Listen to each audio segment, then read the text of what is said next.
Commissioner Cole lead us in the pledge.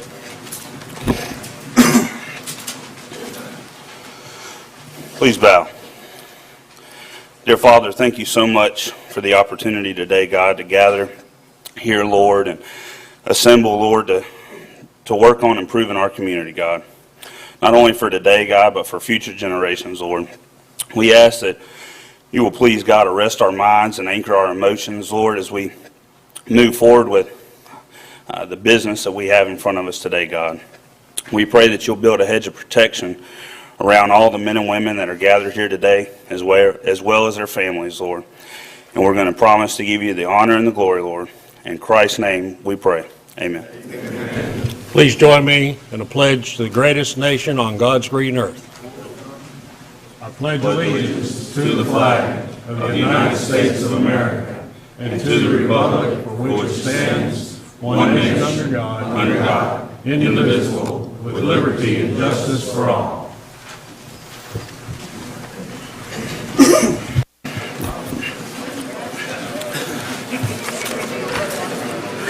Well, it's always a good problem when you have to say, be seated if you got a seat. If you will, just indulge us, but please make sure if you've got any cell phones or pagers, if you could put them on vibrate or silent, just out of respect to the folks that come up to speak. I want to start off first with fellow commissioners and staff to ask for approval of today's agenda. If there's any add-ons or amendments, we'll start with Commissioner Peach. No changes, Mr. Chairman. No changes, Mr. Chairman. Commissioner Salter. No changes, Mr. Chairman. No changes, Mr. Chairman. Congratulations, though, to the Gulf Breeze women's soccer team. Made it to state. Came home before the final game, but they did make it to state.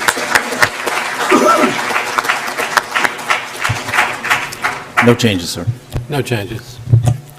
Thank you. It's good to see that we've got some sports back going after the holidays. Commissioner Lynchard is our sports analyst every week, so he's had a slow job during the holidays.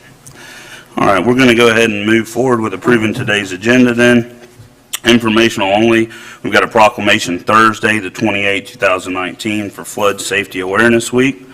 And there is also a public hearing scheduled on Thursday, February 28th at 9:30 a.m. for a proposed vacation of a portion of Country Lane as requested by Miguel Gonzalez and Thomas Hamilton. That brings us to public forum. I first want to say on behalf of my fellow commissioners, and I'm sure they'll let you know how they feel as well, and the constituents that I serve, we absolutely recognize that many men and women here today are costing food out of your family's mouths to be here today. We know that you go to work hard every day to serve those folks not only in our community, but recently had the opportunity of coming off several Navy League events this past week, and we know many of you work hard so that to help support our military missions in the area, and so that those young airmen and sailors that come in our county can have a place to live. So we appreciate what you do every day, and thank you for being here. We're going to go ahead and start off public forum today in the order of speaker forms that I've received so far, and then I know there's going to be some others that want to speak. If we could have David Peden, and then we'll have Alton Lister and Jonathan Brown. If you will, just state for the record when you come up to, remember please for the clerk to state your name and address for the record, and place of employment will be fine for address. Good morning, Commissioners. My name is David Peden. I'm the Executive Director of the Home Builders Association of West Florida. We're a construction trade organization representing 360 corporate members in the two-county area, Escambia and Santa Rosa counties. Our membership makes up over 11,000 people who earn a living in this industry. You're probably wondering why we're here today. It's not often that we get together and band together and go to county commission meetings. The folks in this room, some of them have probably never stepped foot in this building or even been to a county commission meeting. And the reason why we're here is the sentiment that's happening in this county of no growth attitudes, calling for impact fees, calling for moratoriums, calling for if your home is torn down, then maybe you can build another one type attitude gets our attention. The people in this industry depend on the construction industry to put food on the table. They are the sheetrockers, the concrete finishers, the electricians, the plumbers, who come out to your house to fix your toilet. So when there's a problem, but they are the bankers, title companies, loan officers, and we've seen what happened during the recession. When our economy goes down, people lose jobs, and it's a very depressing scene. Right now, we are in good times, and with any good times, there's always ups and downs. Right now, it's a good time, but there's still a shortage of lots in the two-county area. And we have worked with our economists, we have worked with our local officials, we have worked to find a way to make sure that growth continues to go strong, as well as to meet the needs of the citizens. A lot of times, people may see a development going in, and they wonder, well, you know, was it permanent? Was it done properly? I can tell you, if it's not permanent and done properly, there's been a few editorials out there lately talking about they didn't do this right, or they didn't do that right, or they didn't get a permit from this water management district, or what have you. If they didn't do it right, they would be put in jail. It's as simple as that. People follow the rules and go by the rules that are presented, and they put the investment into subdivisions, and they go do it. So today, I just want to keep that in mind. These people right now, it was putting this together. It's hard on a Monday morning to live your business, to start the work day, to come to this meeting, and they made an effort to do that. They don't have time to go to every county commission meeting and every public forum, but they are a silent majority, and they are powerful in this community. And I appreciate your time and the time that these folks behind me came out. It means a lot to this association, and it's a good day for our industry. Thank you. Thank you, David.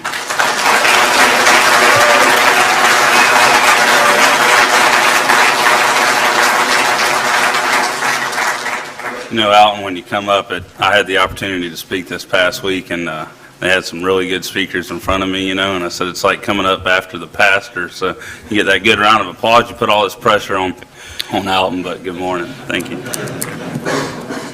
Yeah, some acts are tough to follow, that's for sure.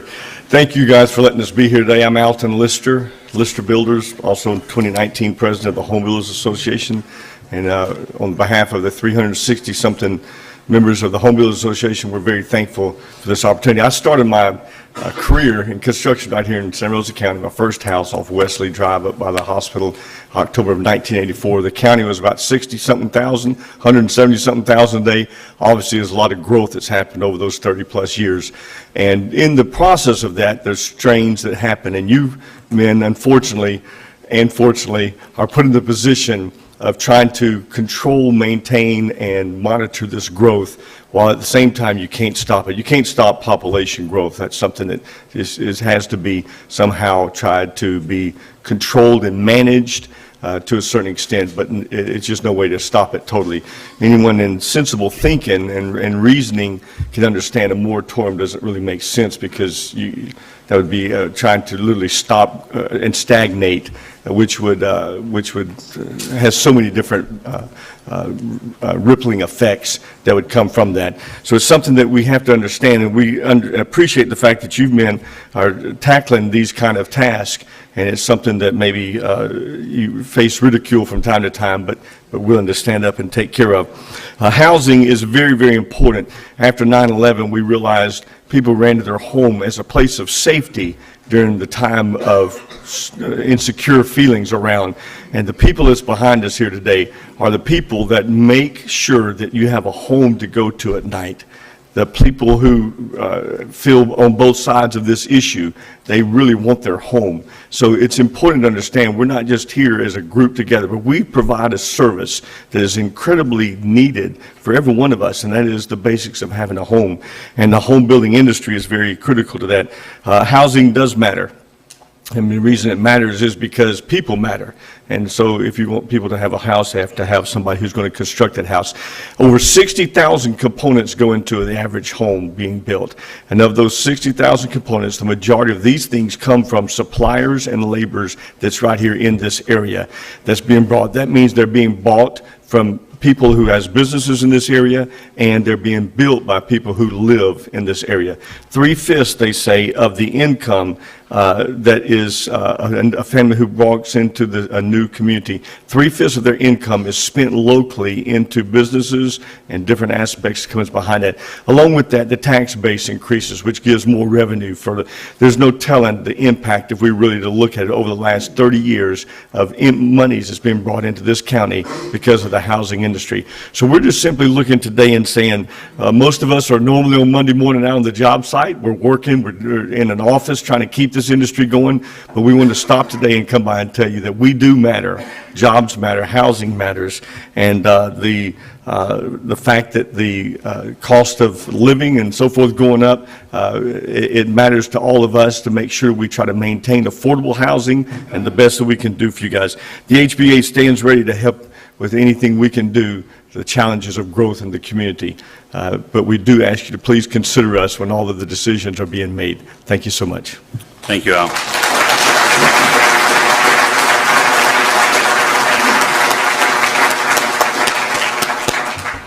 How y'all doing? My name is Jonathan Brantley, and I own Jonathan Brantley LLC, and I come here today to stand up for the blue-collar working man.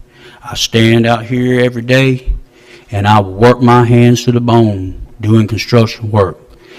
I've been working my whole life in construction. My whole family has been in construction his whole life for over 150 years. My daddy and all of his brothers and my grandfather, that's all I know. Without new construction, my family goes hungry. When the economy crashed, I lost everything I had. Looking crazy standing around on the street with nowhere to turn. When the economy started coming back, I thank the Lord every day for it. I thank the Lord every day for every developer, every builder, every man that's willing to risk his livelihood and his funds that he's saved up to spend on this world to try to give everybody a home. These guys take a lot of heavy risks by putting their money out, borrowing these loans, going out here and trying to make a product. We all depend on them men. We work our hands to the bone trying to make a living for our families and put food on the table. Without these men going out here buying these lots, clearing these lots, building these houses, I wouldn't have a job. I need a job. My family needs me to have a job. I got a kid in college and 2 in high school right behind him. I don't know what I'm going to do if people slow down building. That's how I've been making my living my whole life. I stand here before you today and I ask you guys, please don't back up on new homes. We need them. It's our family's livelihood. I stand here and I look at you today and I guarantee you there's other people like me today. They don't have a college education. They don't have a check. That stands here and goes to work every day drawing that wage. We need these jobs. Thank you. Thank you, John.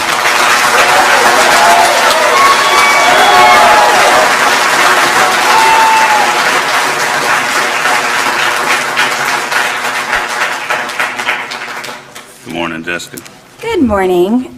Good morning, everyone. My name is Jessica Wallace. I'm the owner of Patriot Pest Management, and I'm a local realtor here in Santa Rosa County. I did live through the recession in real estate up in North Carolina. I was there 2007, and I stayed till 2011. I came down here looking for growth, looking for a place to start over. I searched all over Florida, and when I came to Pace and I met Edwin Henry and I saw all the growth and all the promises, I knew that this was the place for me and my family. In the last 7 years, I've grown enough to now open my own company, Patriot Pest Management, which we started last January, and we've grown from having 2 employees to 8 employees. I love the growth here. I don't want to leave here. We have all of these people rely on the growth and give them the opportunity to do the same thing I am and live the American dream. Please don't stop growth. Thank you.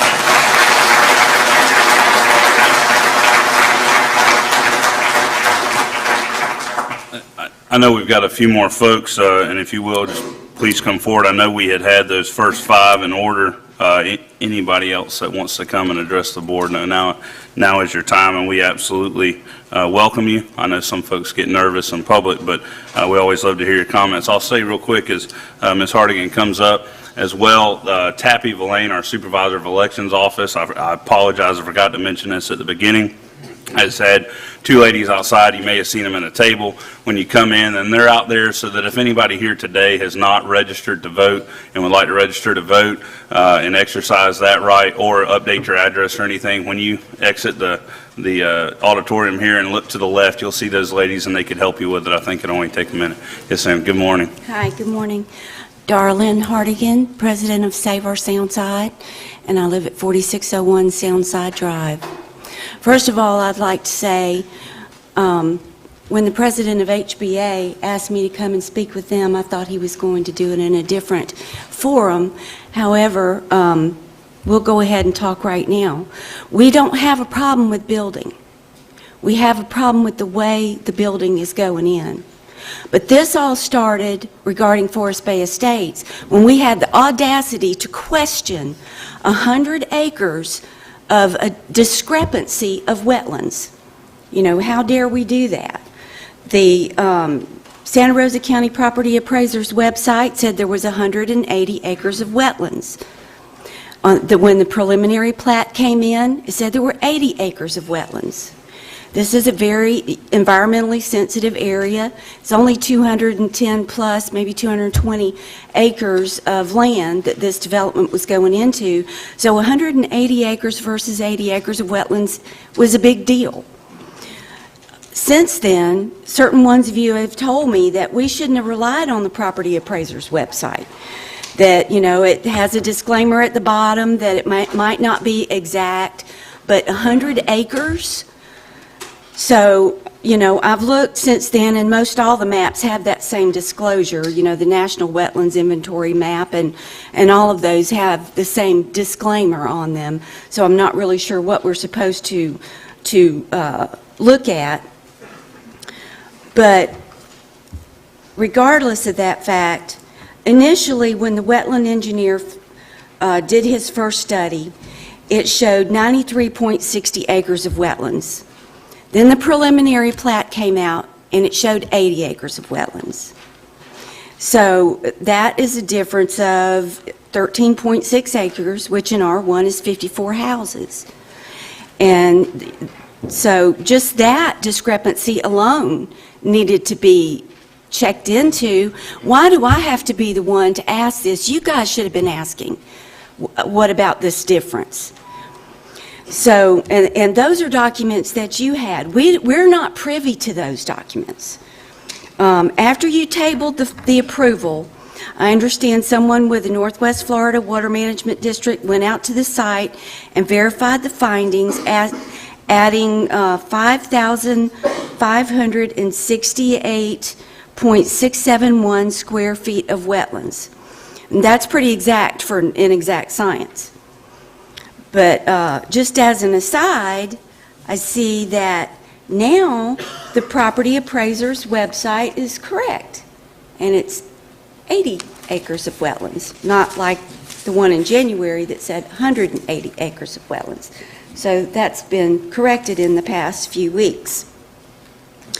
I guess his tax bill will go up.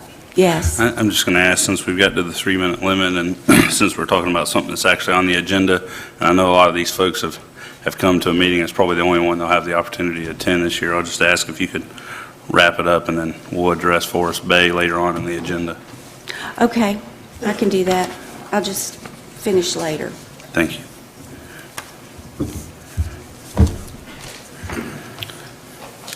Anybody else like the opportunity to speak or address the board?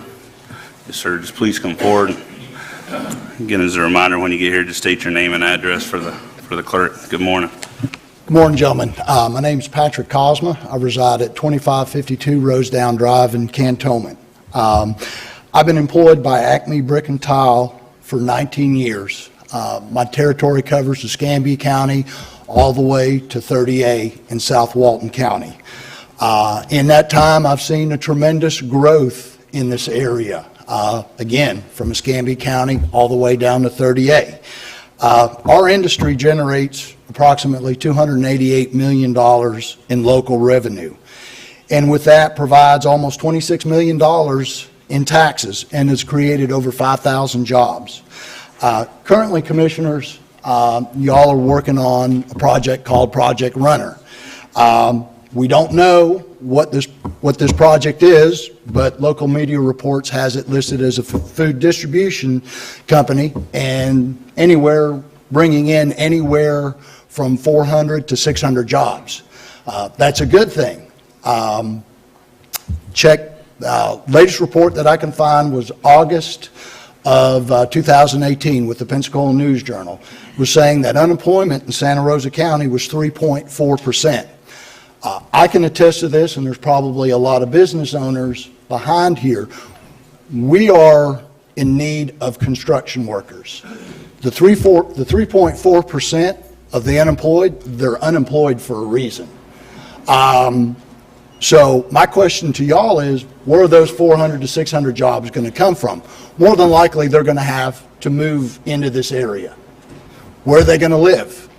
If there's a moratorium on housing, we can't build houses. I can pretty much attest to you, Project Runner is probably going to look into that. Okay.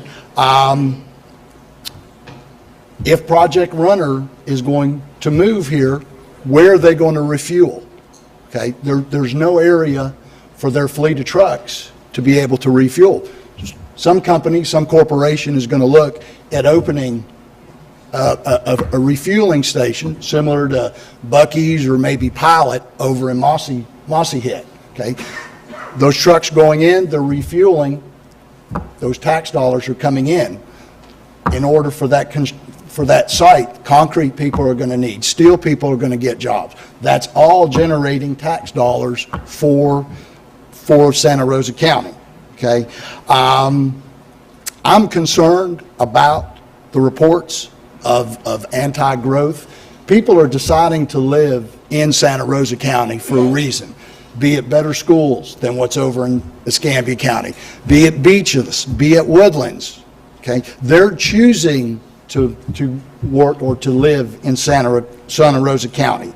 So I'm asking you to resist the calls. Okay, I'll leave you with one tidbit.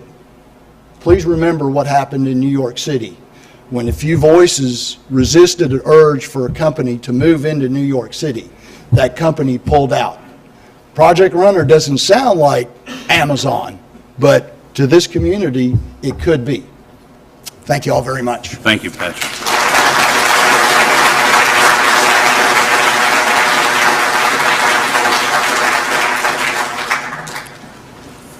Again, we'd like anybody that wants the opportunity to speak, and sometimes it could be as simple as, whether you've got an issue. I know, obviously, why you're all gathered here today, or it could be just, as Mr. Brantley stated, how much his family depends on the opportunity to go to work every day. Good morning, Mr. Killam. Good morning, Nelton Killam, 6256 East Bay Boulevard. I want to tell all these people in the red shirts that I'm not opposed to growth. What I'm opposed to is growth that's not responsible, which is taking place down in South Santa Rosa right now, where they're filling wetlands along East Bay. I've given you documentary evidence of that. This is going to affect the environment. And when it affects the environment, all the good things that everybody's saying about Santa Rosa County and the open spaces and the woodlands and the bald eagles, all that will come to pass and will die with the development if it's not responsible. And I think this so-called silent majority out here is really not aware that the impact fees pay for the new growth in this county. Otherwise, that silent majority is paying for it, and you're going to ask them in August to put another half cent on their sales tax, which, given the history of what I've seen of taxes in this county, is probably going to fail. Now, with your gavel, you can impose these impact fees, which makes the outsiders that come in here and develop subdivisions pay for that growth and pay for the subsequent flooding that we're going to experience as a result of the wetlands being filled. So I would just ask you to If you allow growth, be responsible about it, and do what every other county in the state is doing, and impose impact fees on these big faceless corporations that come in here and develop our property. Thank you.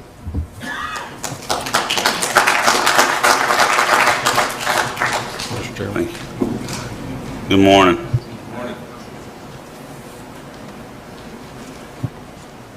How y'all doing? My name is Mike Price, 5724 New Bridge Castle Drive in Milton.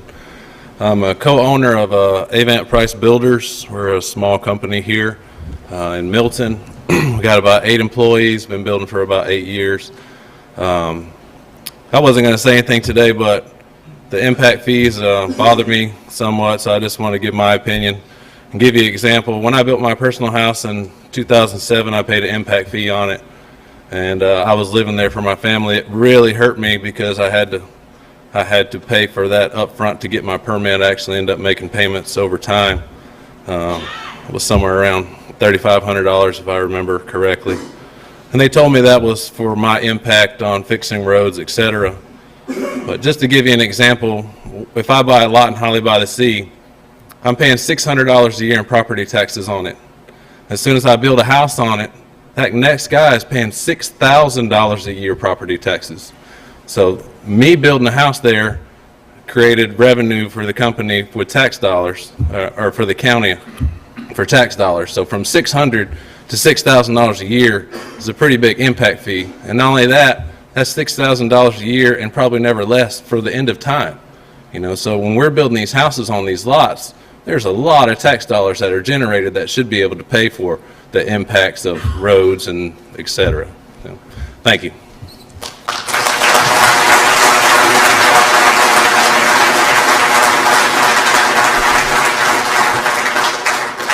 Thank you, Mike. Good morning. Good morning. My name is Duncan Mitchell. I work for Henry Homes and their office is at 4229 Highway 90 in Pace, Florida. I would just like to say that I'm responsible for the development for our company. We work very hard to follow the guidelines that the state with their statutes, the county with their inspections. Mr. Furman knows me. He knows that I abide by the rules. We do everything properly. We make no effort to cut corners, cheat anyone out of anything, and everyone that I work with is local to this economy. We're not from out of town. We're right here. Everything that we do is to provide housing, which is the American dream. When we all grew up, that was what we wanted to be, is homeowners, and if you take away that opportunity, we're not creating flooding. We are managing the growth responsibly, and the requirements that we have are extensive. They make us do tremendous things to keep the stormwater controlled within the development boundary. And that is the rules that we have to follow, and it's because they want to prevent flooding. I know there are instances in the past where developments caused flooding problems that the counties had to deal with. That's certainly not the case today. Those are the rules that we follow, the guidelines that we follow, the statutes that we have to follow, and the inspections by the county and the requirements of the engineering department. Everything has to be done properly. That water has to be controlled within the boundaries of the development. I just want you guys to please consider that.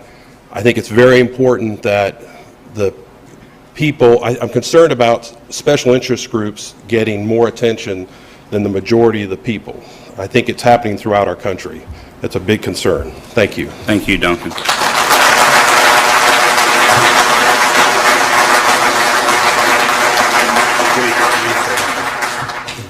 Real quick, I was just going to mention as you come forward, if those of you that signed a speaker form, just as soon as the first speaker finishes, if you'll just come on up, and that way we don't have to wait, and we absolutely want to hear from every one of you, and again, we all appreciate you being here.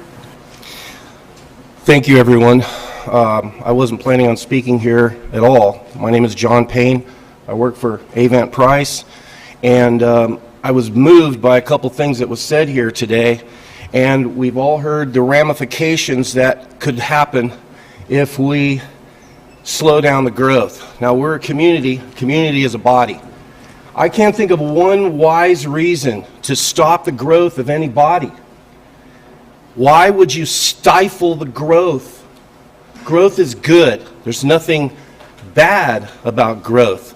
Now, we do have to do it reasonably and responsibly, and we do have environmental concerns, which, by the way, everyone here has to follow those environmental laws and regulations, even down to us builders. And by the way, I'm a local guy from Navarre. I am not working for a big group, a big company. I'm working for a small local builder who started here in Navarre. So there's nothing wise about stifling growth. And everything that you hear from the environmentalists, I want to think about the environment of people. What about, we got trees, we got plants, we got animals, things like that, but we have our own environment Hang on amongst just a each second. other. Hey, can you go ahead and check on them, maybe call if we need an ambulance over there, deputy?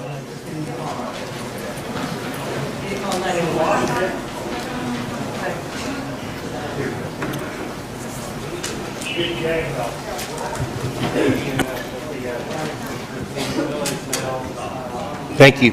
Is there a doctor in the house?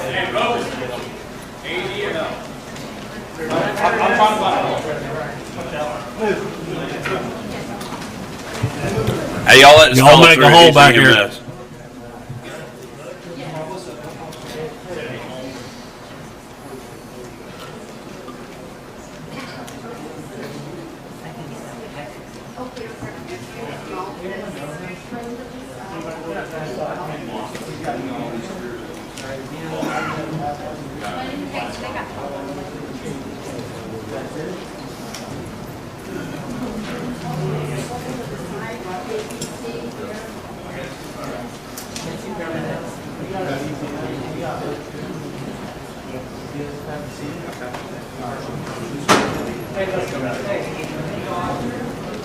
Hey, we're going to take a 10-minute break. That way, if y'all want to try to make sure we give them some room.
going to get started here in about 1 minute.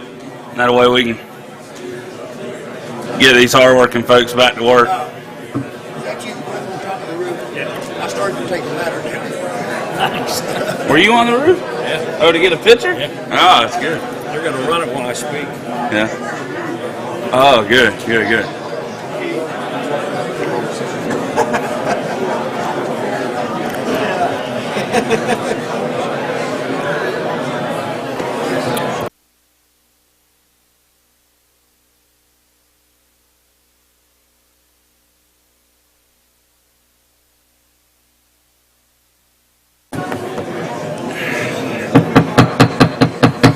All right, I know we've got folks making their way back to their seats. We just want to go ahead and try to get moving forward. I know a lot of you have, as well as your companies, have made huge sacrifices to be here this morning.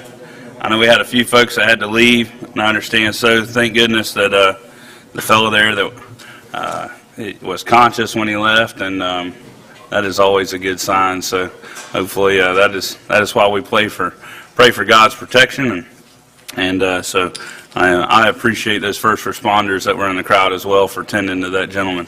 So if you have filled out a speaker's form and you're still here, again, we want to be courteous of your time this morning. So if you will, just please come forward. You don't have to wait for me to prompt you or prod you, and we'd love to hear from you.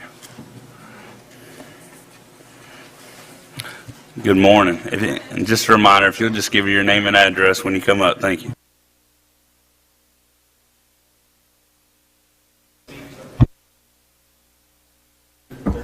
Now you can hear me? Laura Gilmore, 3561 Mayhaw Road in McDavid, Florida. I'm the branch manager of Fairway Independent Mortgage. We service Escambia and Santa Rosa counties. You know, guys, we depend on new development in Santa Rosa County. I'm not sure how many of you were on the board when Dr. Harper addressed your group. Last year or the year before, I don't remember, I was here for that. You know, he expressed to you guys after, you know, a very in-depth study that people choose to live in Santa Rosa County. People choose to live in Santa Rosa County and pay a higher property tax rate than they pay in Escambia counties. People choose to commute from Santa Rosa County to neighboring counties, Walton, Escambia, and into Alabama, so they can live here.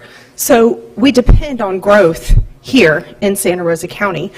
We respect the environment. We respect Save Our Sound Side. We understand where they're coming from. However, these builders go through strict rules and regulations. When they get their subdivisions approved through the county, they're held by so many inspections, and their engineers that go out and do all these surveys on this work. They do everything that they're supposed to do the right way. So when their subdivisions come before your board to get approved, they just expect that that is what should happen because they have followed all the rules and regulations that they're supposed to follow to get those subdivisions approved. Not only that, but when you impose impact fees on developments coming into Santa Rosa County, you deter growth. And when those businesses come into Santa Rosa County, those new subdivisions come into Santa Rosa County, those property tax dollars is what's going to drive the revenue here. People are going to spend money in Santa Rosa County. Thank you for your time. Thank you, Ms. Gilmore.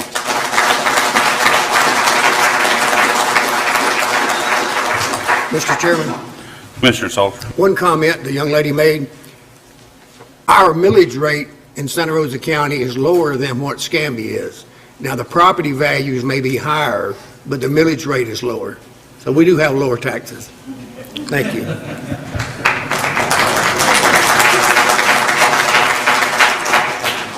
Commissioner Cole. Thank you, Mr. Chairman. Days like this make me proud to serve this county and make me proud to be an American, just like the song says. So thank you all for coming out today.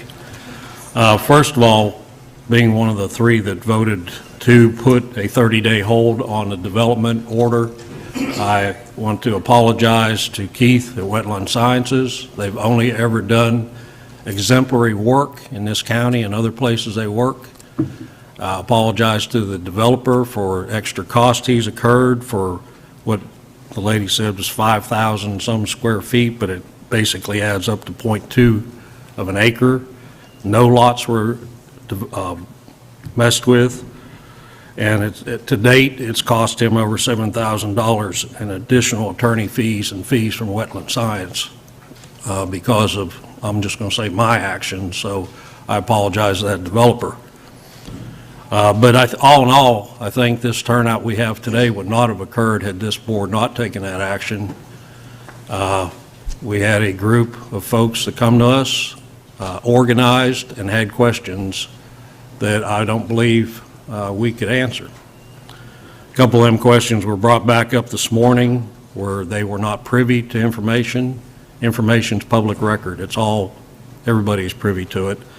And the statement was made that it's not their job to overlook this development, it's ours. We have a department called engineering and a department called building permits that overlook that and make sure that's done. Each one of us can't take a magnifying glass and look over every set of plans. That's not our job. Our job is to rely on our staff to bring us the information we need to make the right decisions for the citizens of Santa Rosa County. Mr. Price kind of stole some of my thunder because it's a subject that I agree 100% with, and it was taught to me by a developer here in the area, where a percentage of growth needs to go towards the problems that we have. The example was given of a $600 lot increases to a $6,000 ad valorem. And for years now, I've been trying to promote, take 30–40% of that growth and use it to fix the problems that we have. Just like we would if we had impact fees, we can have areas that growth fixes problems in that area. The problem with that is, and I've run it past the county administrator, is that we cannot, and I challenge you, put your hand up if you already knew this, we cannot borrow or bond against ad valorem. The idea would be Woodbine Road needs $30 million. The growth out there, we hear from folks just like we have from the sound side. We hear from growth people over in Pace, no more building, stop the building. That's why y'all are here today. We don't want more growth. Well, we understand it. I believe most of you folks out there know me and know we understand that growth, we have to have growth in our county. So why can't we take and set aside a portion of that increase, borrow against it, and pay borrow $30 million and fix Woodbine Road and use that increased ad valorem or percentage of to pay back that debt service? We're not allowed. So I need y'all to get with Senator Broxson, Jared Williamson, our representatives, and say, hey, why can't counties borrow against ad valorem? It's definitely a positive cash flow. So we took a percentage of that. I think people would feel better knowing that their area was going to be repaired or made better with the growth they were going to see, rather than waiting for us to be able to save the money to do that growth. So again, I need your help there to try to move that forward, and our county administrator's assured me he's trying to find a way that we can work with that. Let me go over my notes real quick here. Again, I'm proud to be out here today. I sit before you this morning and say, until we're allowed to use that growth money in a different way, until we do a better job with the growth, I will never support a moratorium or an impact fee in Santa Rosa County. The other thing I need your help on, and Commissioner Parker got the ball rolling in the last meeting, I think everybody's seen the good that the half-cent sales tax has done.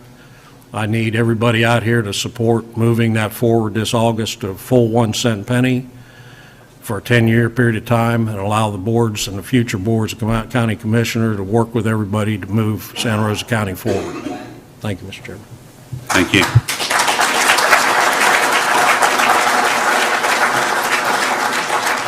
Yes, ma'am. Just name and address for the record. My name is Barbara Buss. I live at 2469 West Bay Shore Road in Gulf Breeze. And first of all, I do want to say that, well, I should start by saying I hope the gentleman that was taken out is doing well. Secondly, I built a house here. I don't feel bad about anybody else that wants to build a house. I appreciate the builders and the work that they put in it. It's not that we say no building in all of Santa Rosa County. I appreciate those that are responsible builders, the ones that don't go in and clear cut every tree down and squeeze every house they can on a small little plot. And Commissioner Cole, you started out today by saying, on God's green earth. That really hit here when I heard you say that, because I see it disappearing. What I'm asking for the builders is that they build on highland, that they don't de-water lowlands to just make it buildable. Keep those natural swamps, not drainage ditches. Keep the wildlife in those swamps. We want God's green earth. I know, Mr. Parker, you said someone called you and they said you're doing God's work. Well, I think of God's work as protecting what He gave us, the natural beauty that this Santa Rosa County has. I'm not saying it doesn't deserve some more building, but I am saying we have to keep what is important to us here, long-reaching thoughts, not today's, money in the bank from collecting up some more taxes, long-range plans. We have to stop building when the peninsula is so saturated with people that they can't evacuate for hurricane. We have to stop, as Mr. Parker was saying in his prayer today, keep us and our families safe. We have to stop before our groundwater is fouled, before the sound and the bay are ruined. This is your legacy up here. This is the builder's legacy also. I feel like a little person getting up here. We can't have unresponsible growth. We have to be wise about it. Your children, your grandchildren, yes, they want homes. I want them to have homes. But don't take the beauty of this place away. Don't put in those drainage ditches instead of a real swamp. Look inside of you. Look inside of you. What is it that you want? My time's up, Mr. Cole. I can see you're saying my time's up. But think about God's green earth. Thank you. Keep your family safe. Thank you. Thank you.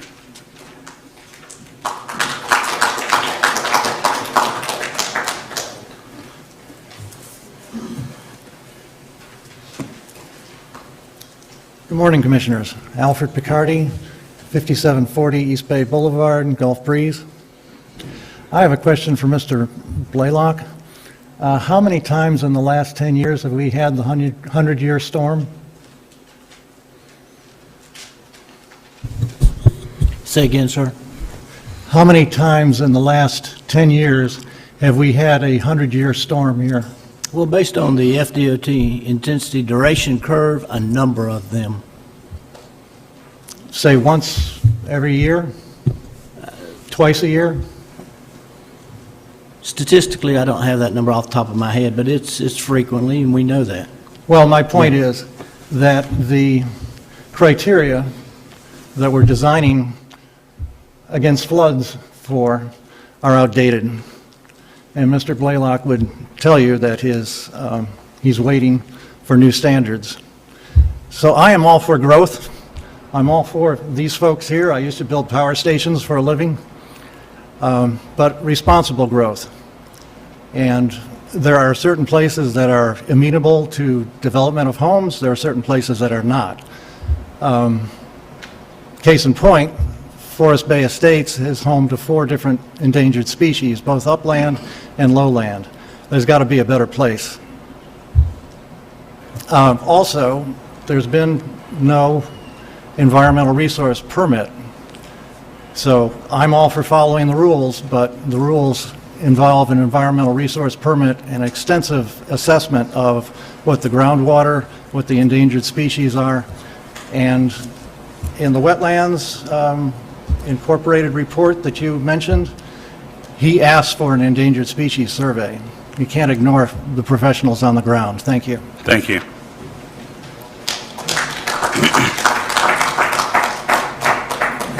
And if we have anybody else, and again, I know I want to be respectful of your time, and a lot of you men and women have to get back to work, that would like to speak, if you will, just come line up. You can get behind the podium here, and that way we'll hear from a couple more speakers, and we'll end closing remarks in public forum. Good morning. Good morning. My name is George Atchison. I live at 5249 Tilden Street here in Milton. I'm a state certified general contractor of Florida, Alabama, and Mississippi. I choose to live in Santa Rosa County because it's the place I want to live. I want my grandson to grow up here, and, you know, I want my employees to have jobs, and I want my grandson to live here because it's a good place to live. Let's face it, we're not going to have a moratorium on building. It's just not possible to stop building, because if you do that, you stop growth, and then none of us has a job. So the question is how to pay for it, you know, and I think Bob did a good job explaining that you're restricted on some ways to do it. Impact fees is not. I like what Mike Price said about the fact that, you know, you take a $600 lot and you turn it into $6,000 revenue to the county. You can't use that for certain things. Impact fees, that's just, you know, really doesn't make any sense. So, you know, what I want to say is that I understand that there's going to be a referendum for the sales tax. That makes the most sense. You know, you've got to manage the growth, which you guys are doing a good job of doing that. There's some hiccups along the way. That's just part of life. And so what I would say, I would petition to my fellow residents of Santa Rosa County to get behind the county commission to pass this additional half-cent sales tax. Because you know what? It will generate more than an impact fee. It will generate more than a increase in ad valorem taxes. And guess what? If we increase our ad valorem taxes, only we pay for it, the local residents. If we increase the half-cent sales tax, then everybody pays for it. Those people who come through here, those people who vacation here, you know, it's been proven to be the least regressive and the most progressive form of tax. So I would petition my fellow residents of this county to get behind you guys and support the sales tax referendum later this year. I hope it does come about. Thank you. Thank you.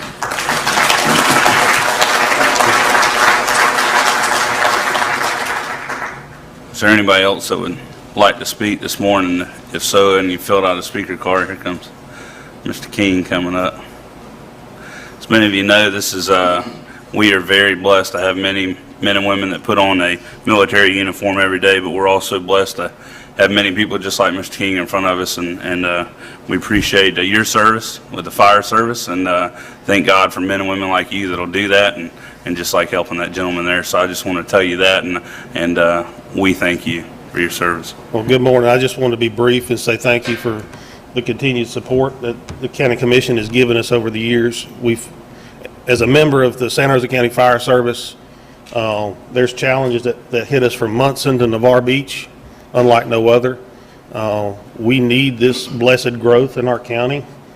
We have some of the best schools anywhere. So much that the school board's having to figure out how they're going to be building more schools. So this infrastructure problem is one of those blessed growing pains I see is that we've got a challenge to meet, and also balance it on the backs of all the workers behind me. So as you go through this challenge of trying to figure this out and what's most equitable and all that, you've got a lot on your plate with it. And as a recipient, or a fire district that's had a recipient of getting the half-cent sales tax thus far, and seeing the good that it's doing behind the scenes that people don't see, from the radio system to fire trucks to rescue equipment, you name it. we have to have that equipment to maintain our response and our readiness for when the citizens call at any moment in time. I've worked for my father's heating and air conditioning company, King Air, all my life, and he's been in business going on 50 years. So I see the challenge that's ahead, but I believe, the problem's not the problem, it's how we communicate about the problem. So with that, I thank you. Thank you.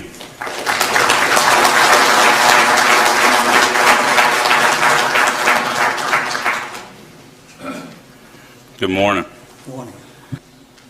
Edwin Henry, 4229 Highway 90 Pace. I swore I wasn't going to say nothing this morning, but I think we've heard more speak about the impact fee than we have the moratorium. The threat of a moratorium was what drew these guys here, but it tells you they're paying attention to the news and what's going on in social media about impact fees. I asked the general manager at Walmart about how much sales they do a day, the Walmart here in Pace. Around 100,000, they average $100,000 in sales a day. 1 penny on $100,000 of a sales tax is $1,000. $1,000 on 1 penny a day. $365,000 a year. Now, if that Walmart comes here to build, and he pays, and I've heard the proposal or seen it in the newspaper recently, of almost $500,000 or maybe $600,000 for an impact fee. You're going to collect more in the penny sales tax over 2 years than you will on a one-time impact fee. Now, what if that business decides, because y'all are charging them that $600,000, that they don't want to build here? You're going to charge me an impact fee here. I could go just across the county line. Well, I don't have to pay that $600,000 impact fee and build my business. Whether it's a Walmart, whether it's a Chucky's, the new gas station. If we had that somewhere along I-10 corridor in Santa Rosa County, how much revenue would that create in gas taxes, plus sales taxes? So I think these guys here, what I'm hearing, they're not going to support a full penny sales tax and an impact fee. I don't see it.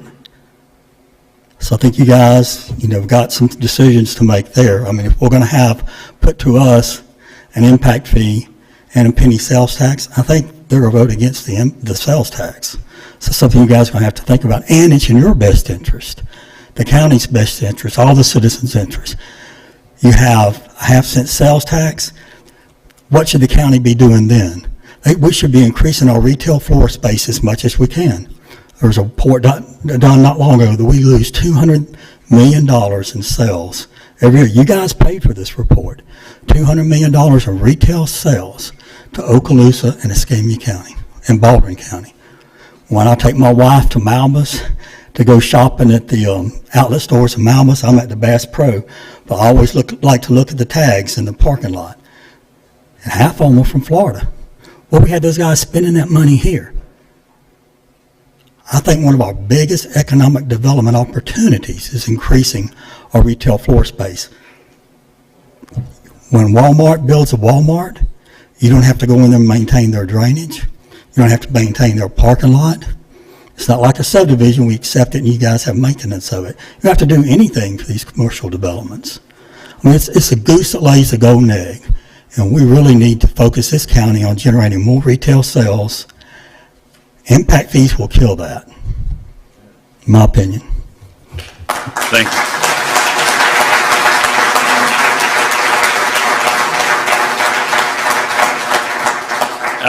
Out of respect to some of the folks that had helped organize this event, that had stated that they wanted to try to wrap up the public forum comments in an hour, and I know we're just past the bottom of the hour here at 9:30, and again I keep saying I know y'all've got to get to work, and I had the opportunity to talk with a few folks last week, and I had some county staff there, and it's always a refresh reminder that our county staff depends on their paychecks too.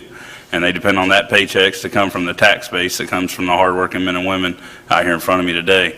And I'll close up with these few remarks. It's just like the two deputies you see, one on each side of the room. we've been blessed to have the opportunity due to that growth.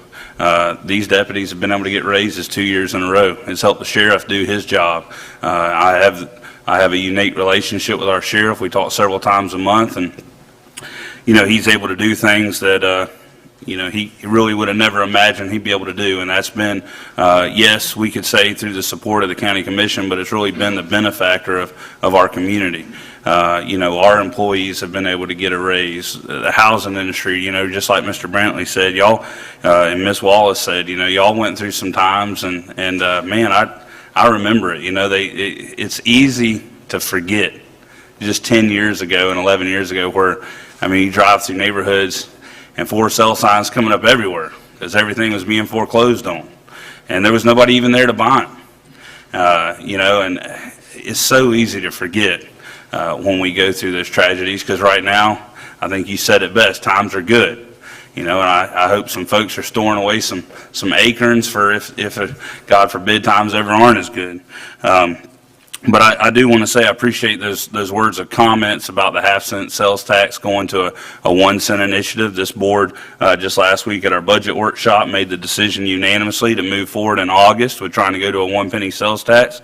I know we had Commissioner Cole spoke during that meeting. It was a brief conversation on the thing, but one thing he stated, and the venue's probably a correct time to state if anybody chose to do so, but I believe the guiding principle towards that is to improve our community, but also to reaffirm to those folks that are out here that is so that we don't have to look at those funding alternatives such as an impact fee. We're trying to do what's best, and we do appreciate y'all's commitment to the community. We have committed to improving infrastructure.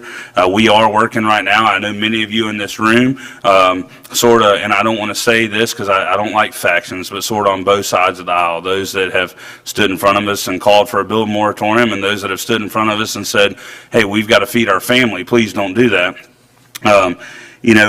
We are listening to both groups. We're revising our land development code that's been long overdue. Our timetable set to that is that hopefully that'll be completed in October of this year. And I feel like a lot of good things will come out of that.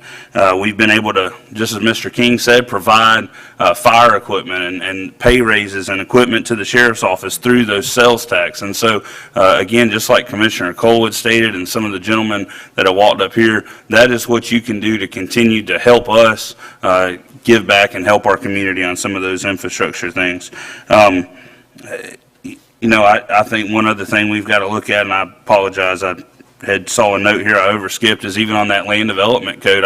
I believe some of you were just informed within the last couple of weeks that the price of dirt's going up. Our dirt pits are running out. And we've had a code that's so restrictive, I don't believe since 2011 we've had a new dirt pit permitted in this county. And I want to say this, I don't want to close without saying this. I had the opportunity to be in Navarre and Gulf Breeze area last week and talk with some folks at their chamber and also some folks that are directly involved with our air bases down there with Hurlburt and Eglin. And they share with me something we don't hear about a lot, and that's these men and women in the service that are coming here and they're not able to find affordable housing. These guys are going off and protecting our country in war, and they want their wives to be able to raise their kids in houses, not apartments. And the prices have been driven up so drastically that even the based officials are saying, hey, this is a huge problem, we need help. And I don't think the answer to that is to do things that would hinder the construction industry or cause those prices to rise. And one of those that I look forward to is sort of the revision of that chapter of the Land Development Code, which will allow some folks to mine those resources such as the dirt out of our ground that we need and is so crucial to construction. So at this time, I'd like to yield. If any of my fellow commissioners have any comments before we close public forum, Commissioner Salter and then Commissioner Lynch. Mr. Chairman, first of all, thank you all for being here today. We need to hear from y'all more often. I've been a county commissioner for 18 years, and I've been extremely supportive of economic development, supporting our military bases, enhancing that mission, bringing new military jobs to the community.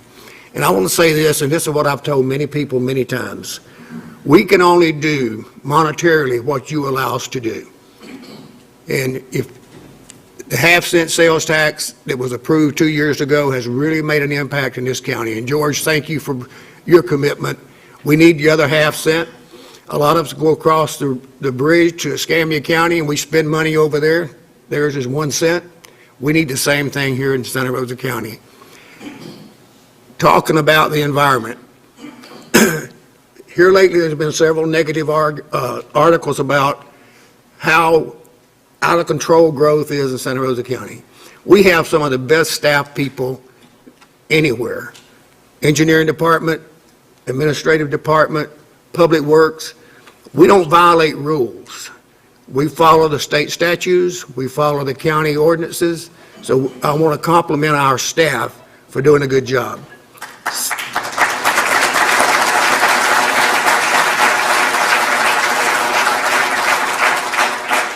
Talking about new growth, there's a thing called general revenue in Santa Rosa County, and that general revenue, we depend on new growth every year to cover the cost of inflation, cost of living, and without that new growth, we would not be able to do that. So thank y'all for helping us with our general revenue.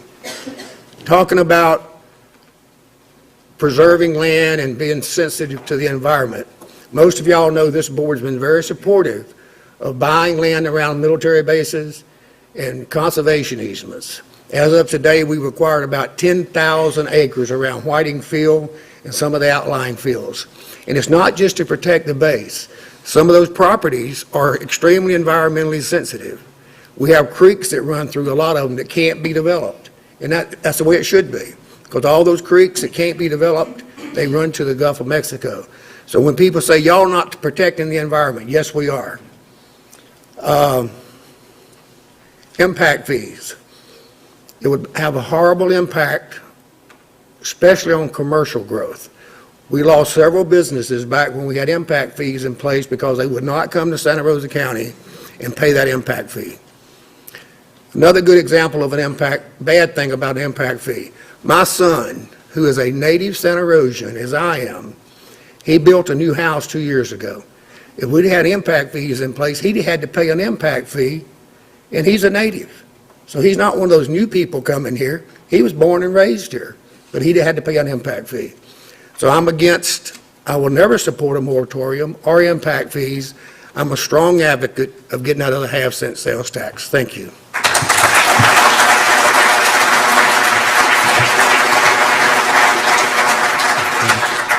Thank you, Commissioner Salter. Before we go to Commissioner Cole, I just want to say I have paid an impact fee. Me and my wife built our first house in 2006, so you already got me on one impact fee. So, Commissioner Cole. Mr. Chairman, since I've spoke, I'll yield to Commissioner Lynchard for just.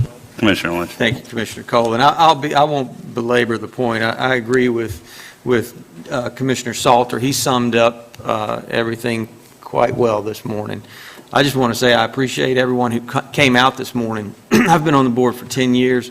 I've never seen this many people in the audience at any meeting in 10 years.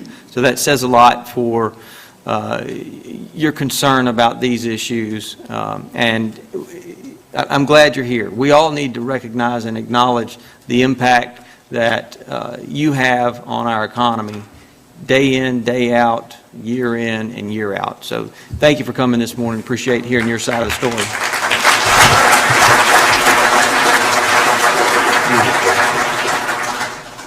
Commissioner Peach. Just real quick, thanks, Mr. Chairman.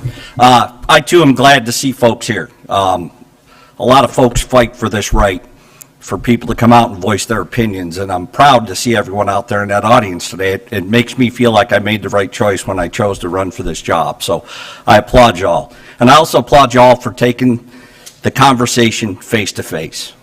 I do not appreciate when wars are fought on Facebook or in social media, because I believe when you look someone in the eye and you talk face to face, you understand each other better.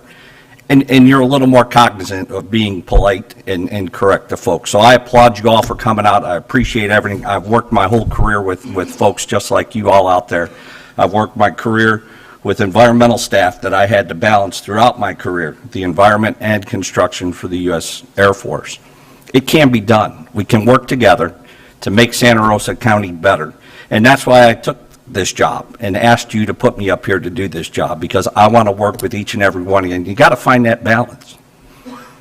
and I know we can because I see it in this audience. Everyone here has the best intentions in mind. And Mr. Chairman, I look forward to working with you and the fellow commissioners to continue to make things better and find that balance that everyone can help Santa Rosa County succeed. So thanks for the privilege. Thank you, Commissioner Beach. Commissioner Cole. Thank you, Mr. Chairman. Brandy, if they could run that. There's thousands and thousands of dollars worth of labor sitting in here, and that's the equivalent probably 4 times that. So I wanted to take a minute and show not only did you folks turn out in force in this auditorium, but parking lot. I wish we had parking meters out there. Dang, I never thought of that. But anyway, thank you very much again for coming out.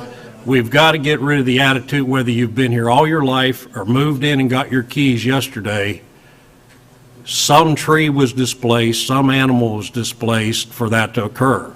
So we've got to do it right. I agree 100% with that. But the not in my backyard mentality has got to go away because it's going to happen.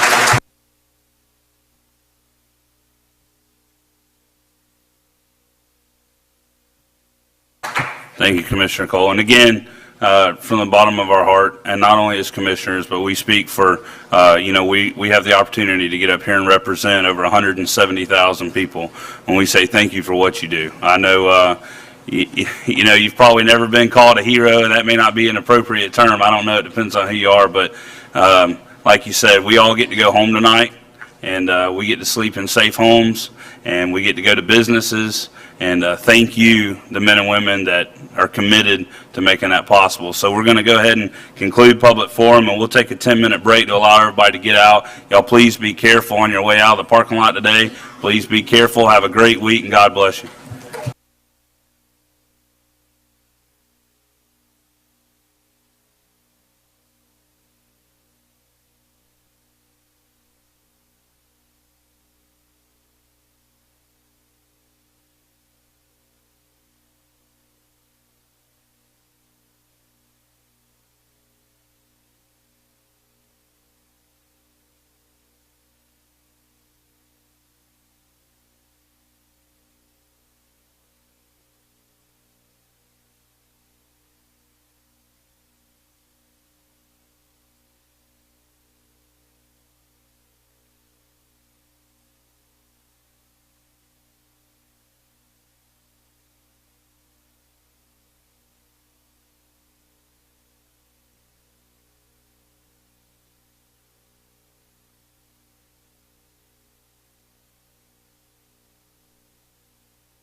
Thank you. Thank you so much for those of you that stuck with us through public forum. And again, I've said this the last few meetings. I want to say I think this is another great testament to show that the board is committed to hearing from the public. You know, this year we moved public forward to the beginning and to make it possible to hear from citizens. And so we continue to break records with the turnout for public forum. We have no presentations today, so we'll move directly to Commissioner Salter's committee, which is Economic Development Committee. Commissioner Salter. Thank you, Mr. Chairman. Shannon and Eric are not here today. Julie, you going to do all of it? Okay. Mr. Chairman, I have 4 items today. First one is discussion of approval of the Navarre Beach Independence Day fireworks display and funding in the amount of $14,775. This was budgeted for in the fiscal year 2018-19 tourist development budget. Julie. Thank you. Thank you. Good morning. This is just our regular fireworks that take place every year on the 4th of July, and it is already budgeted for. And if there are any questions I can answer about it? Any questions from the board? Public? Hearing none, I would recommend moving this to Thursday's consent agenda without objection. So moved. Thank you. Number 2, Navarre Beach Fire Rescue Lifeguard Towers, discussion of approval to fund the Navarre Beach Fire Rescue purchase of 5 lifeguard towers with signage of up to $20,000. Julie? Thank you. I have with me here today is all 3 of them here? No, Johnson, no. Okay. Fire Chief and Austin. Hang on, you called him out. He's coming up now. John, where are you? These gentlemen I've worked with, what we have is a desire and a need out there for 5 new lifeguard towers. The current ones we have out there are heavy. They're made out of wood, and they're not movable easily unless you use heavy equipment to move them. So the new aluminum towers, these gentlemen could move as needed. The lifeguards can move as needed down to the shoreline or over in front of any type of rip currents that are happening. And they would obviously be updated and have an updated look. And they would be, I asked the county attorney, and it would be an allowable use of tourism funds if it has some type of our logo on it. So I talked with these gentlemen, and the logo would be our sign on the back side of the towers. Thank you. Sorry, Don, I jumped right in there on you. I'm just going to say thank y'all for what you do. I mean, you guys have been awesome with taking over the lifeguards and now bringing these ideas forward, and so thank y'all. Thank you, Julie, too, for working on it. Y'all have any comments? Sir? You have any comments? No, just to touch base on what Julie said. With our beach renourishment down there, our rip currents constantly are moving. And we've got these big lifeguard towers that are so far off the beach, and they're homeless people live in them, and they're just not what we need down there now. So we designed these new aluminum towers that look kind of like a boat tower. T-top. T-top. We can put them right down at the water's edge where the rip currents are, and they will absolutely save lives. They really will. And it's going with the same theme that Julie's going with the colors, and we're going to put a top on it that matches the green of the sign down there, so they'll be aesthetically pleasing, and they're going to look really good on the beach. We'll be able to remove them during storms or during the off-season, so you won't have something sitting out on the beach kind of obstructing your view. It also still puts the lifeguards right on the beachfront where the public actually sit and not 50 yards behind them, so it gives a little bit more access to the public, and both for the lifeguards and for the public to the lifeguards. They can make quick identifications of swimmers in distress or take preventative actions, and also just really good looking. Just for the record, would y'all give us your name and address? Both of y'all? Oh, yeah. Go ahead. Austin Turnbull, 4222 Alexander Avenue, Gulf Breeze, Florida. Thank you. Danny Fury, 2800 Winter Circle Drive, Navarre, Florida. John Lewis, 1492 Arkansas, Navarre Beach. Okay, any other comments? Commissioner Peace. Thank you, Commissioner Salter. I'd just like y'all to know that we discussed this at the TDC, and there is full support behind this. I think the program that they are implementing down there is going to be tremendous because it's promoting a safe, secure beach for tourists and folks to come. And this is just an example of the ideas they have. I'm sure Roger's happy not to have to worry about lifeguards anymore. But I want to applaud Chief Fury and Board of Directors in Austin for the work they're doing. They are going to remove the old towers to take that attractive nuisance off the beach, and they're also going to have, good signage and clearly evident that this is a good thing. So this is a great way to spruce up our beach and to promote the safety and get those folks out there. So I just wanted you to know that TDC asked all those questions and they were answered, and is hoping for your support to support this item. Thank you, Commissioner. Commissioner Lyncher. Thank you, Mr. Chairman. Do they have one of those that comes with rod holders?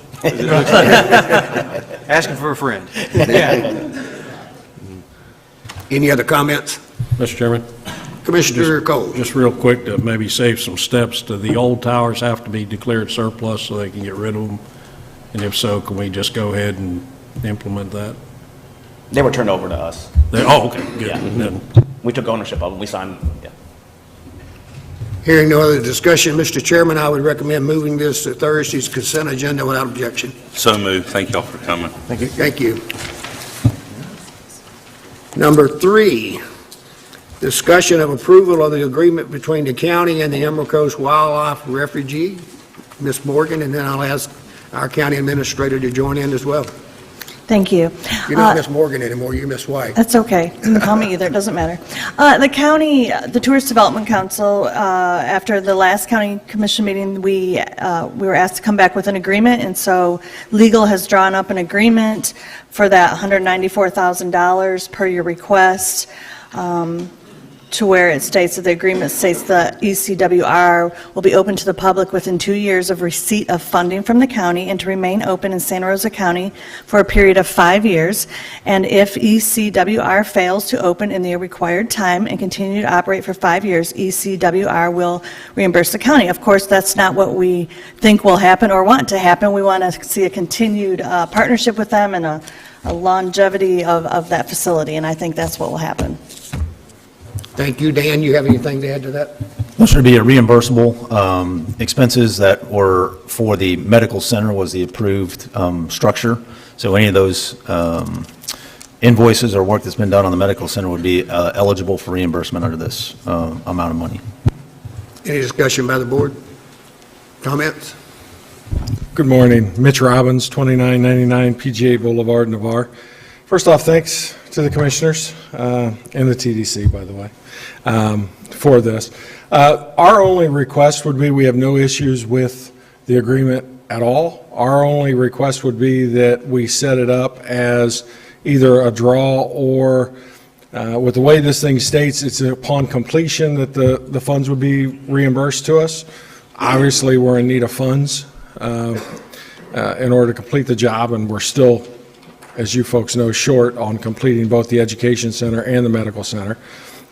So we would ask that this be set up as either some type of a draw and or receipts that we've kind of already spent along the way to get reimbursed on.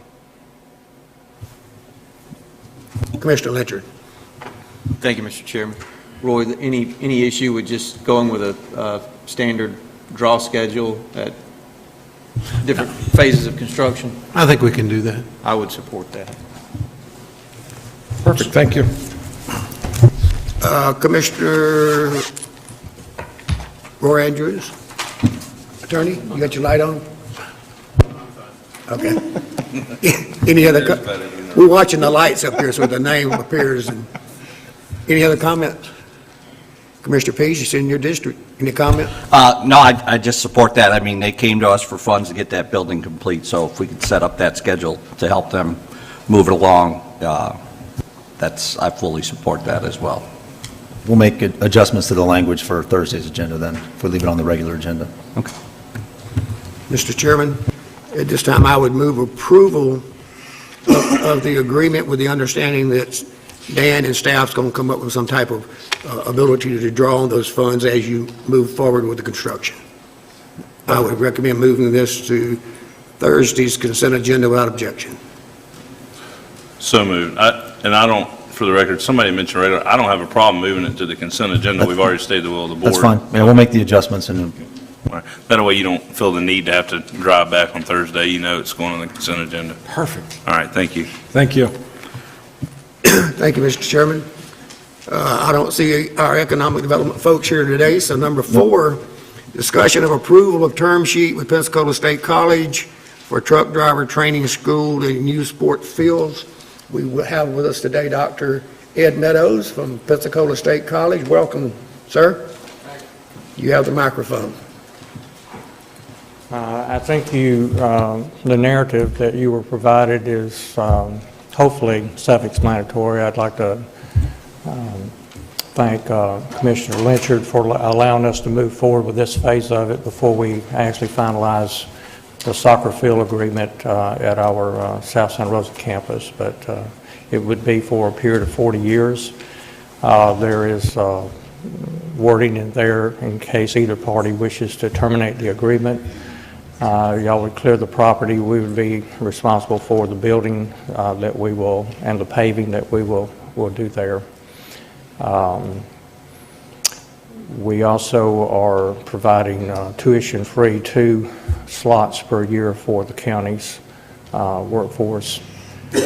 And we're looking forward to getting started. We're trying to locate a temporary driving range right now. We think we've got something worked out until such time as, if you approve this, that we can get the property cleared and the paving done for the driving range. Commissioner Lynchard. Thank you, Mr. Chairman. Dr. Meadows, I appreciate everything you've done to bring this forward. We met in May or June, I guess, of 2018 when you first broached the subject of the Truck Driver Academy to me, and I think we both saw it as a great opportunity for the county and the college to partner up, and this is going to be a true win-win for the college and the county. Ever since then, it seems like every week I see a new article in some publication about the need for CDL license holders and truck drivers in our region and nationwide. There's a need there that this facility will be able to fulfill. We have a huge need for additional field space in the south end of the county, so I know we'll work towards getting an agreement in place for some new soccer fields or lacrosse fields down there in Gulf Breeze. So I appreciate your work on this, Dr. Meadows, and I look forward to seeing it come to fruition. Thank you, Commissioner Lynchard. Commissioner Peach? Commissioner, so I just applaud the effort as well. I look forward to working with Commissioner Lynchard, because I think this will be a big benefit to the whole south end of the county, and I think if we could partner together, because the need is great across the entire south end, so I think together we could really make a good complex down there that everyone on the south end can benefit from. So we appreciate your efforts with this too, sir. Yes, sir. Thanks. Thank you. Commissioner Parker. Commissioner Cole, I'm sorry. Thank you, Mr. Chairman. Ed, thank you for coming to me with this. Lane, thank you for sending them north when this was first brought up to the industrial parks. I think it just shows how this county works together, us as a board of commissioners, with the citizens, with the schools, with the business entities. We all try to work together to do what's best for the community. Dr. Meadows, is there still conversation going on about possibly also a school, adding to that school for lineman training? Yes, sir. What we'd like to do is 3 phases. The first would be the truck driver training, and then the lineman training, and then after that, diesel mechanic school as well. Okay, great. Thank you very much. Appreciate you coming today. Commissioner Parker. Well, we found your volunteer instructor for your diesel mechanic school right here. I just want to say thank you, Doctor. I had the pleasure, obviously, to meet you and get to know you a little bit better over these past couple of years. You know, Pensacola State, when it was Pensacola Junior College, I was blessed to have them in our community, blessed for our school system, able to go through dual enrollment and attain my associate's degree the same week I graduated high school. And y'all have continued to grow. You're absolutely an important factor in this community. Young men and women get to look forward to to go into that campus to prepare them for either a trade or moving on for further education. And you know, just as a dad with young boys, I appreciate y'all's commitment to staying in the community. And I think, as Commissioner Cole alluded to, this is I get asked quite often, especially with Escambia County being beside us, a little different. You know, we're elected at large, and this shows look at the sense of collaboration. I know when this had first started, you had even, obviously, as any prudent folk would do, give me a call, and I remember saying, you know, call Commissioner Lynchard, and this shows truly a county-wide collaboration in sports fields. Was something that was beat into me when we were doing town halls down in the south end of the county, that those folks needed sports fields. So again, just thank you so much for your vision and drive behind, and all your staff to help improve this county with Pensacola State College. Well, thank you, Commissioner Parker. You know, this adds to the quality of life in Santa Rosa County as a whole, not only for the truck driving training school that's going to provide jobs and workforce, but also for the recreational aspect of providing a safe place for children and their parents to go and participate in soccer. Dr. Met, as always, you do a great job with the college, and we appreciate your commitment to working with Commissioner Lynchard and Commissioner Peach both on those sport fields down in the south end. Is very important. And you heard from the builders this morning the need for certain types of labor, and I know y'all are working on that too, so we appreciate everything you do. Yes, sir. Mr. Chairman, at this time I would move approval of authorization to approve term sheet and move forward with the interlocal agreement without objection. To Thursday's agenda without objection. So moved. Consent agenda. Thank so you. moved. Thank you, Thank Dr. you, Doc. Meadows. That concludes my report. All right, that brings us to the Administrative Committee. Item number 1 is the Military Affairs Consultant RFP. This is for discussion of approval to release the RFP for the Military Affairs Consultant Services due to the fact that Greystone LLC or Mr. Gandy, the contracts come up, and if any members of the board have any questions, I would direct them to Dan at this time. If not, the material's there in the backup. And ask if members of the audience had a question. If not, this is extremely important. I think we heard over the weekend at the Navy League the impact of around $1.2 billion or so that we get from Whiting Field. So it is extremely important to continue to work towards that. And I applaud this board and Commissioner Salter for the years of hard work before I got here for creating the Navy model to protect Whiting Field. So if I don't see any questions or concerns, unless Dan's got a comment, I would move this to the consent agenda. Yeah, my only comment is if there's any, the draft RFP is included in the backup. If you have any adjustments, I've kind of refined it from the one 4 years ago, dropped BRAC down the list a little bit. Still something we need to pay attention to, but focusing on the encroachment and protection aspect primarily, as well as all of the various defense task force initiatives, alliances that this military affairs consultant represents us throughout the Panhandle. Thank you, Dan. We will move that to Thursday's consent agenda.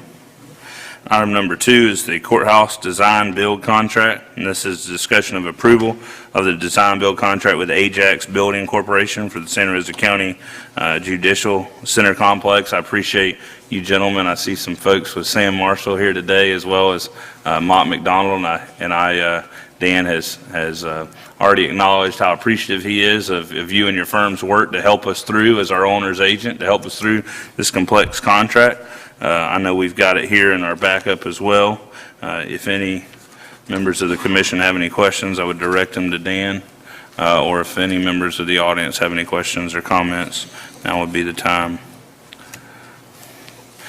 Hearing none, I'm comfortable moving this to Thursday's consent agenda without objection, as stated. And again, thank you so much for coming, and we're extremely excited to know that we're going to see a groundbreaking on that later this year. So that's going to be probably even more so important, not only to all these citizens that have to go to jury duty and those ladies and gentlemen that have to work down there in that building now. So thank you all, and we're looking forward to the good work you're going to do.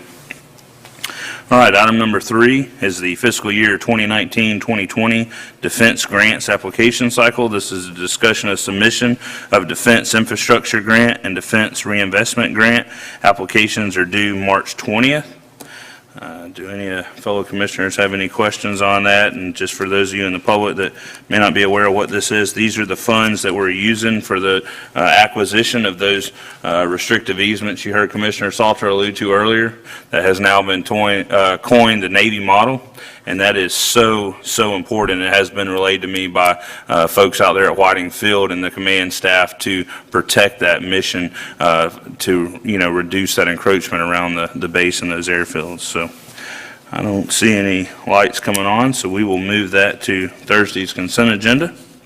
Item number 4 is the Florida Defense Support Task Force Grant application. This is a discussion of development and submission of an emerging need request for funding through the Florida Defense Support Task Force to clear and secure the county-owned Westgate property near the main gate of NES Whiting Field. And I will relay, been told that Whiting Field appreciates the county stepping in and taking care of that. That was something they had wanted to see done for years. And Roy, we appreciate your diligence. That's the fastest we've ever seen you act that day getting that done. So we do appreciate it. If anybody has any questions. Supposed to be a comment.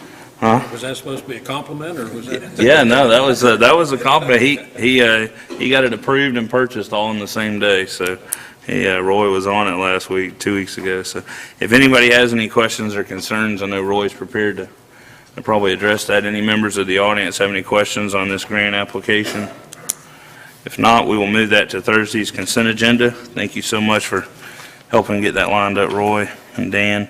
Item number 5, and I see we had Prudence here today, that's exciting, is the 4-H education facility update. This is the discussion of the preliminary construction budget estimates and available funding for the 4-H educational facility, including solicitation of board feedback regarding project construction. And we've got an update here in the backup. Prudence, did you have, were you going to speak on this today? And thank y'all both so much for coming. Sorry. And appreciate y'all staying with us, and thank you for everything you do for 4-H. You should have had them come and do the color guard or pledge for us. Well, we'll do that in October. They are out of school a lot. I try to limit as much as I can, getting them out of school. Prudence Caskey, 4915 Ward Basin. We have some updates, and I think that they're in the backup documents for the quotes for the 4-H field education facility. We're wanting to build up at the extension office. It will be an 86 by 36 half covered pavilion with an enclosed portion with the classrooms and storage area where we can keep our panels for the livestock training and clinics that we will do. But I was told to come and answer any questions y'all might have about the 4-H field education facility. Commissioner Cole. Thank you, Mr. Chairman. I think you all know me long enough to know I support 4-H and Yes, sir. and FFA, but the price has gotten a little out of hand, and especially when we look at a range of 155 to 314. It's not a small range to have to study on. Would it be, right now we've got a park in East Milton where the June 8th Arena is, and a large gymnasium there with classroom and office areas that's being unused. Would it be more prudent for us to look at using that facility for 4-H until we can nail these dollars down a little better? We haven't discussed this before, haven't had the opportunity to, but if we were looking at maybe a $25,000, $30,000 up or down, it'd be different. But we're looking at a pretty significant figure there. So I want to just throw that out there for conversation, see what we come up with. Yes, sir. I'm John Atkins, 3399 Highway 4NJ, and I just mentioned a few things to that question. There is this facility wouldn't be just used for livestock events and training events and such. We do a lot of training of with our youth that are involved in our Santa Rosa County Fair and other livestock shows around. And as the commission knows, that the livestock portion of the fair continues to grow and grow and grow. And a lot of these trainings we have with them, we spend more time setting up for the training, be it one of the kids' houses and other kids come, or be it out at the fairgrounds, and set up. So it takes more time to set up than to do, and it just continues to grow. And it's not just a function or a facility to do livestock and 4-H type functions. It would aid the rest of our faculty to have it there close by.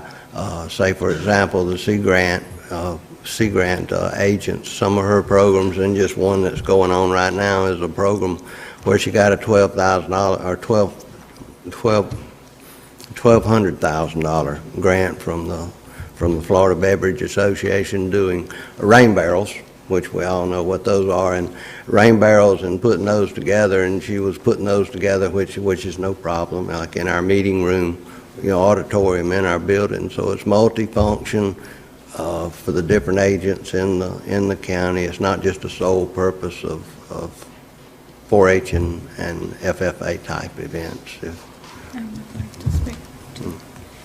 And also to add to that, the quotes that we have gotten, the preliminary quotes that we've received were initially, we've started this project in the dream started in 2012, and so as of 2015 we got quotes 2014, and so they've changed. The larger quote that's included in the information packet is from a completely new builder that has not been with us, and kind of that's all bells and all whistles, sort of. So it has gone from 119 for the one company has quoted us up to 142. The $300,000 quote is for a different builder, and of course we would need to take bids before we do any of the actual building, but that I think would be an outlier on the cost of the building, with the site development starting and using the grant from FDACS to begin developing the site, and then we plan to continue to apply for grants to finish the building. Okay, Mr. Chairman. Mr. Cole. I might need to get my arms around a little better. It just still seems like with all that we've put into the fairground facility, with the buildings we have out there, the new building that's going to be constructed, a vacant large building on East Milton, and being right there at the June 8th arena that also has an office area in that, we may, I'm not trying to fight you on this, it's just I want to make sure we're not duplicating services or facilities that now that we got to maintain and heat and air condition and staff and different things like that, when we have facilities that are designed for agriculture and cattle and stuff that are sitting there, and other than the time of the year the fair uses it, and we may have a rodeo or something in the arena, we've got a large facility sitting there, that could, in my mind, could be used for this purpose, but yes, sir. I'd be glad to maybe work with you a little more on it to see where we could go with that kind of thing. The part that would be climate controlled is 36 foot by 36 foot indoor, which would have a classroom on our extension office property that would have, our youth would be able to meet there so that they wouldn't have to have access to the large building. Like if they were meeting on a Saturday afternoon, we wouldn't have to give access to all of our offices, so to speak, and they could meet in that office, as well as, like John had mentioned, our other extension agents utilizing the covered part of the facility, the 50 foot by 36 foot, for other outdoor activities that could still take place, rain or shine, with that large area. Well, you have the large conference room already in the Yes, sir. extension office. Perhaps it'd be easier to partition the rest of the offices off to where if they had to use them on a Saturday, those offices could be locked, and I just have too many questions about the facilities we have that we can apply to this versus building a new one. Commissioner Lynch. Mr. Chairman, Commissioner Cole, we're not being asked to fund any part of the construction at this point. The design is funded through FDACS. Yes, sir. So we just need to move the design team forward. They have other grant funding sources that they're seeking for Yes, sir. construction, including Impact 100. They were a finalist And an last year. additional FDACS grant as well, yes, sir. So they're going after additional funding sources for the construction. This just had to come in front of us to get the design moved forward to the next step. So there may be other, certainly that is a great idea for an interim solution, pointing them in the direction of East Milton. I think that's a great idea.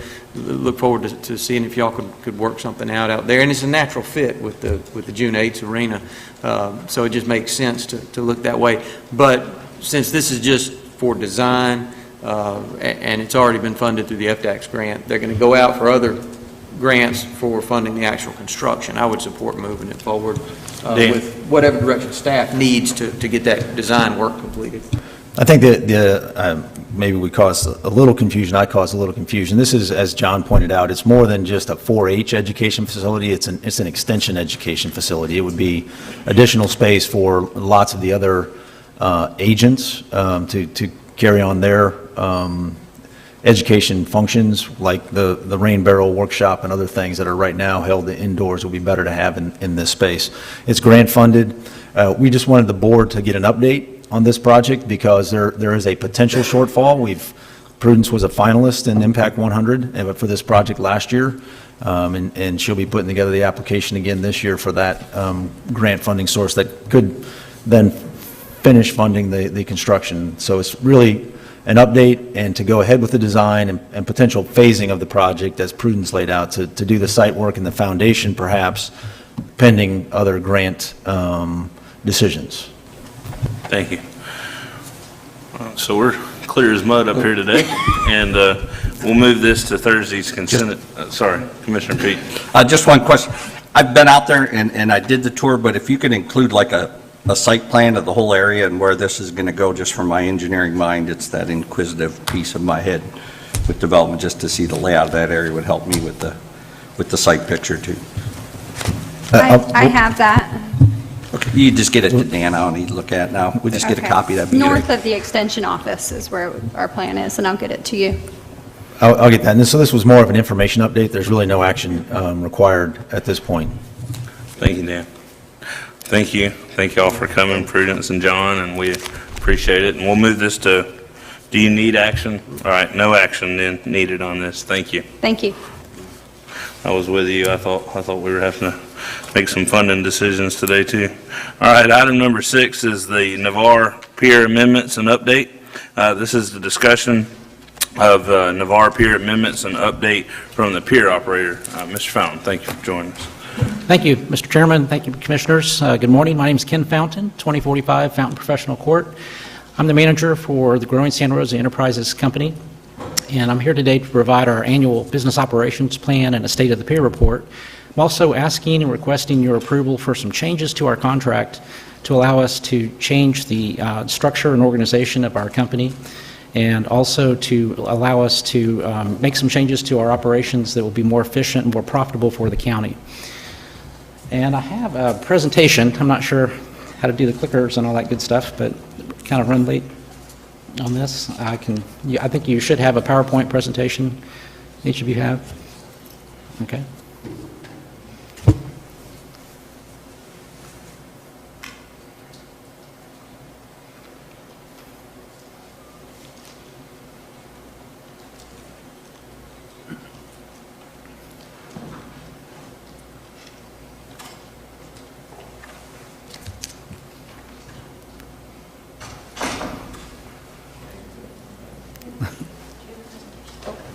We have a video. Oh, video, okay.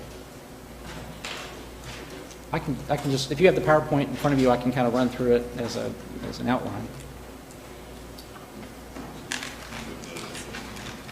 I think we've got it in the backup, possibly. Maybe not. Just, maybe not. Maybe Okay. just one photo. Well, we're excited. I'm excited to be here before you today, and I really appreciate the opportunity to give you an update on we were awarded this contract, we're really pleased. One of our central missions when we took over the operations management for the pier was to improve the experience at the pier, to make it a real family environment, a family facility. We've made a lot of major progress in that regard, and we've done that through a lot of help working through with a lot of different groups in the county and organizations. As an organization, I'm also asking you today to approve a change in our company. Our company is ready to make these changes. I'm ready to take on and make these changes. We need to change, in order to be more effective, really to deliver what we promised to the county. We're asking your approval to change the structure of the company. I've entered into a settlement agreement with my partners, former partners, to become the sole owner and operator of the company going forward in the future. And I'd like to discuss that with you today. That will allow me to make sure that as a company, we deliver our promises to the county, to the people of Santa Rosa County, that we do that with focus, with resources, with one team working together. And so that's part of the presentation we'd like you to look at today, too. What we have accomplished, we have accomplished making that family-friendly environment take place that we wanted to have. I'm not sure if that works or not. Let's see. It's a laser pointer. So I don't know if you have the presentation in front of you or not,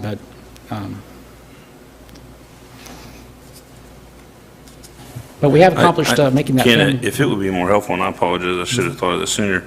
If you want, while they, oh, there we go. I was going to let you get bumped, but there you go.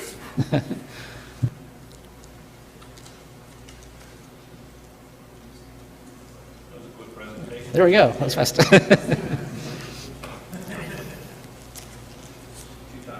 Almost.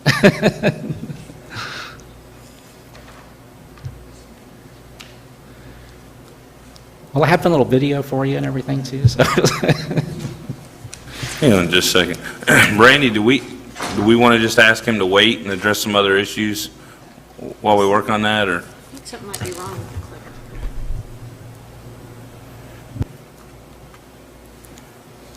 We are having some technical issues over here with getting that. Every time it comes up, it just flips right through the slide, so. You just got to talk really fast. Yes.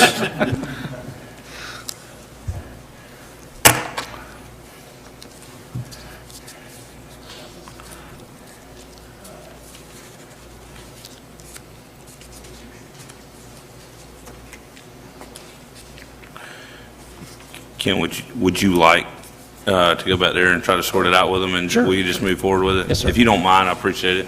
We'll just walk back there with Brandy and straighten it out, and we'll grab you in there in a minute. Thank you so much. We're just going to table, we'll come back to item number 6 in the interest of several folks sitting out here. Item number 7 is the indemnity section of the park agreements. This is a discussion of modifications to the indemnity section of the parks management agreement. I know that Devan, as well as Dan and Roy, have worked tirelessly on this, and this is one of those thankless things when it comes to risk management and HR, but we do appreciate y'all doing this. I would ask if any commissioners have any questions on this. This is pretty short summary there in the background, just trying to limit the parks, the county's liability when it comes to parks. If we have no questions or concerns for Roy or staff, I'll move this to Thursday's consent agenda without objection. All right. Item number 8 is event request. We've got 2 event requests. The first is the Navarre Beach Area Chamber of Commerce's request to utilize the Navarre Park for the annual Navarre Military Appreciation Picnic. This is scheduled for May 11, 2019. The Chamber did have a representative that was planning to be here. They had a very critical medical emergency come up with a family member and were not able to be here. I told them I didn't think that was necessary. If any members of the board have questions, I would just say you could probably get those by Thursdays, but this seems like a pretty standard event request. Item number 2 is the one for a hope for Santa Rosa County's utilization of the Baghdad Mill Site Park for the 2nd annual A New Leash event on Love, or a New Leash on Love event scheduled for November 2nd, 2019. I appreciate Commissioner Cole, I think, had come up with the idea to have it at that park. last year, and so they're applying for a second one. Actually, Mr. Chairman, if I might, Go ahead. last year we had it there, it was requested to have it there, but I actually suggested Optimus Park because it actually has a dog facility. Right. And since we got enough time till November to get this reviewed or get this permitted, I'd like to tentatively permit it, but inquire with the sponsors as to why they couldn't shift that to Optimus Park where there are facilities for animals. Baghdad Millside Park is a non-animal facility at this time until we get a facility, or an addition to that facility is in the planning. We didn't have any problems last year. I really don't have a problem with that, but I'd like to find out the reasoning behind not moving it to Optimus, so. Would you feel comfortable, just so that we didn't have to come back to the board, I would feel comfortable if we moved forward with approving that with the contingency that you and our county administrator work with them, and if they decide they want to move to Optimus or Baghdad or whichever. If county attorney says that's. I think we can get that answer between now and Thursday. Okay, so just leave it on the regular agenda. All right. Thank you. I would just ask that we move both of these, we'll leave both of them on the regular agenda for Thursday. Move that without objection. Number 9 is the Navarre Beach Fire and Rescue Toy Box Program. Chief Fury's here, so we appreciate it. He's gonna. Actually, I'll let Austin speak on this. This is his idea. Okay. Let him speak on it. Again, Austin Turnbull, Beach Safety Director, Navarre Beach Fire Rescue. I'm really big on community projects and outreach to the community.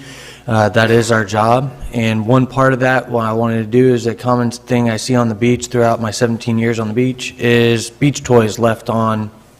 People come in and they just walk off and leave it.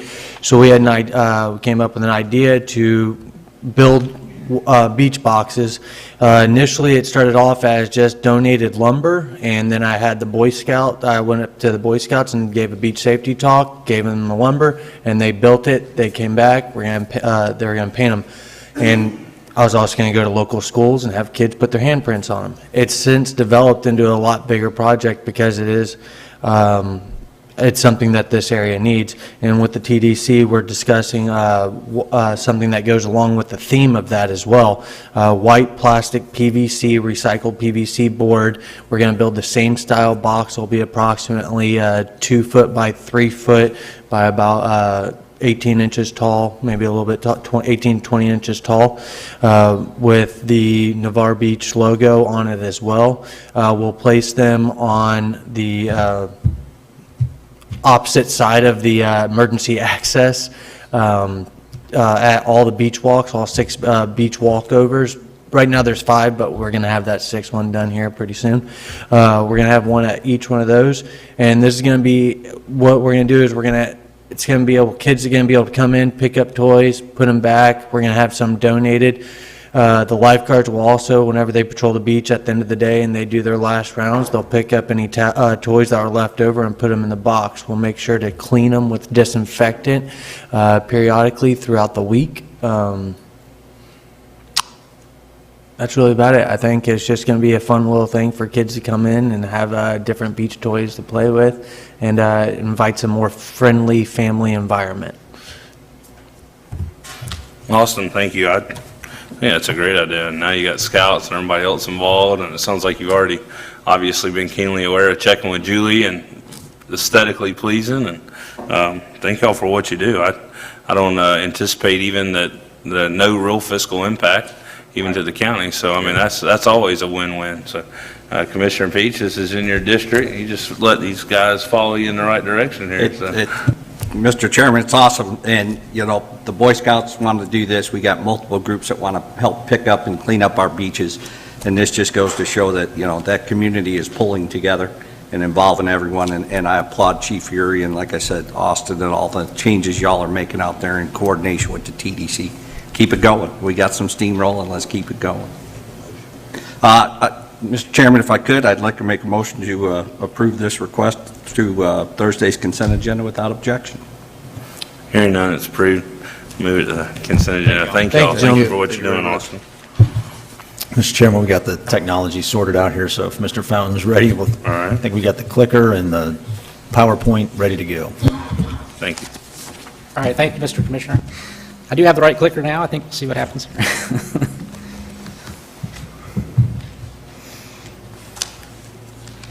All right, well, I'm Ken Fountain. I'm the manager of Growing Santa Rosa Enterprises, and I'm here to give you our annual business operations plan and a state of the pier report. Also requesting some changes to our contract to allow us to change our organization and also to have a more efficient operation at the pier for you. So let's see if I can get this. Here we go. There's our business operations plan, state of the pier report. When we took over the pier operations, our primary mission was to restore a family-friendly environment to the pier. And so we have accomplished that as an organization. We're making some changes to our ownership and our operations. It will allow us to move forward with focus and with direction.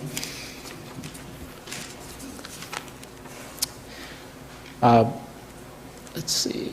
There it goes. All right. So we have working very closely with some local youth groups. Mi Familia Volleyball Club is a great example. We've been able to create an experience for families when they go to the pier, go to Navarre Beach, of safety and enjoyment for the whole family. We've had free movies, local artists. We've had big screen football on a big screen TV, which is a lot of fun.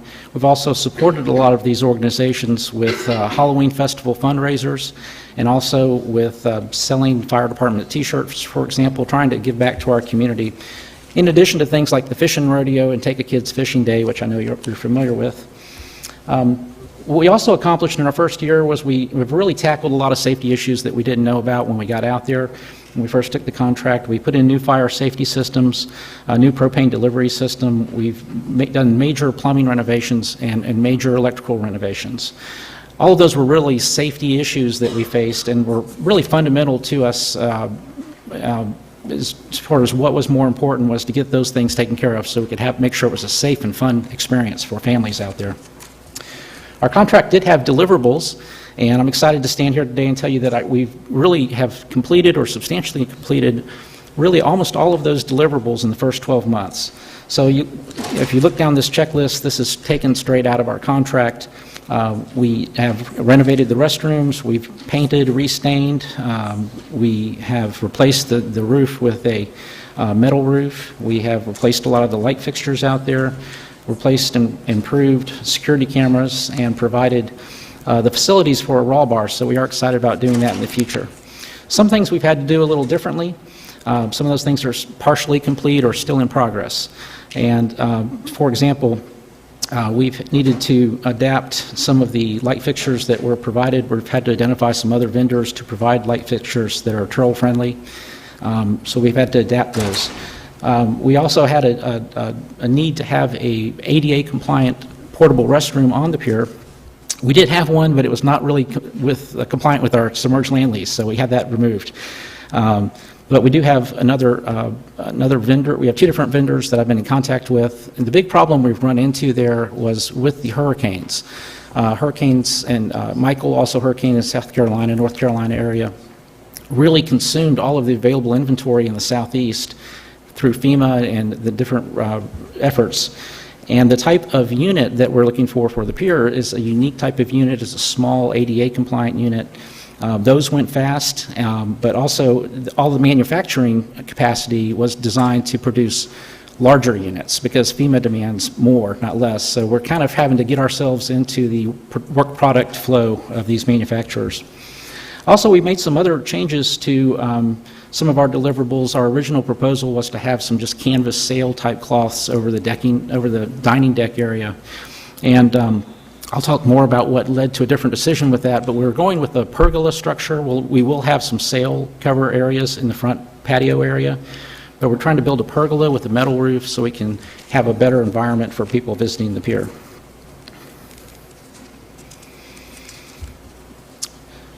Some of the other things that we need some additional time on these deliverables include the volleyball courts. We were going to light those with turtle-friendly volleyball lights. Working with some vendors, we've identified there are some lighting sources that will have lights that will be turtle-friendly that will enable us to have nighttime volleyball at the courts behind the pier.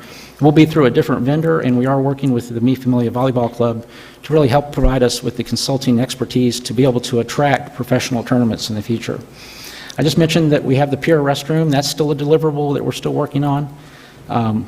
I am asking for additional time on that. That really is an issue of there's just not a product available. I'm continuing to look, and I have in discussion with some manufacturers. I have some options to present to the county to look at that may work, but that's one of those issues that we're just it's not available to put out there right now. We also are putting in a playground area. We've actually already acquired the playground equipment, but we want to meet with the county to discuss how we would fence that in before we build the playground area. So how do we do? How do we do in our first year for the bottom line? And I'm excited to say that in our very first year, with all of the challenges that we've had, we actually did better than the best year of the prior operators out there. So we're on the right path, we're doing the right things, and we're improving that facility. What we've learned as far as our business plan is that everything out there, it's all about the weather. If we can control the environment better, if we can have more use, more revenue for the county, make it a better facility for the people of Santa Rosa County. So our business plan looking forward is we've moved past safety, now we're going towards function and efficiency.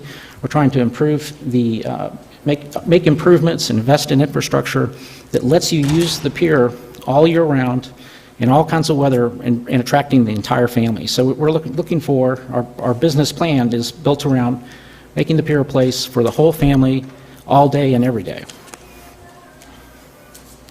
We're serving the whole family, as I mentioned before, by focusing on involving more youth sports groups, local clubs, and also improving the facilities so that they can be used by people of all ages.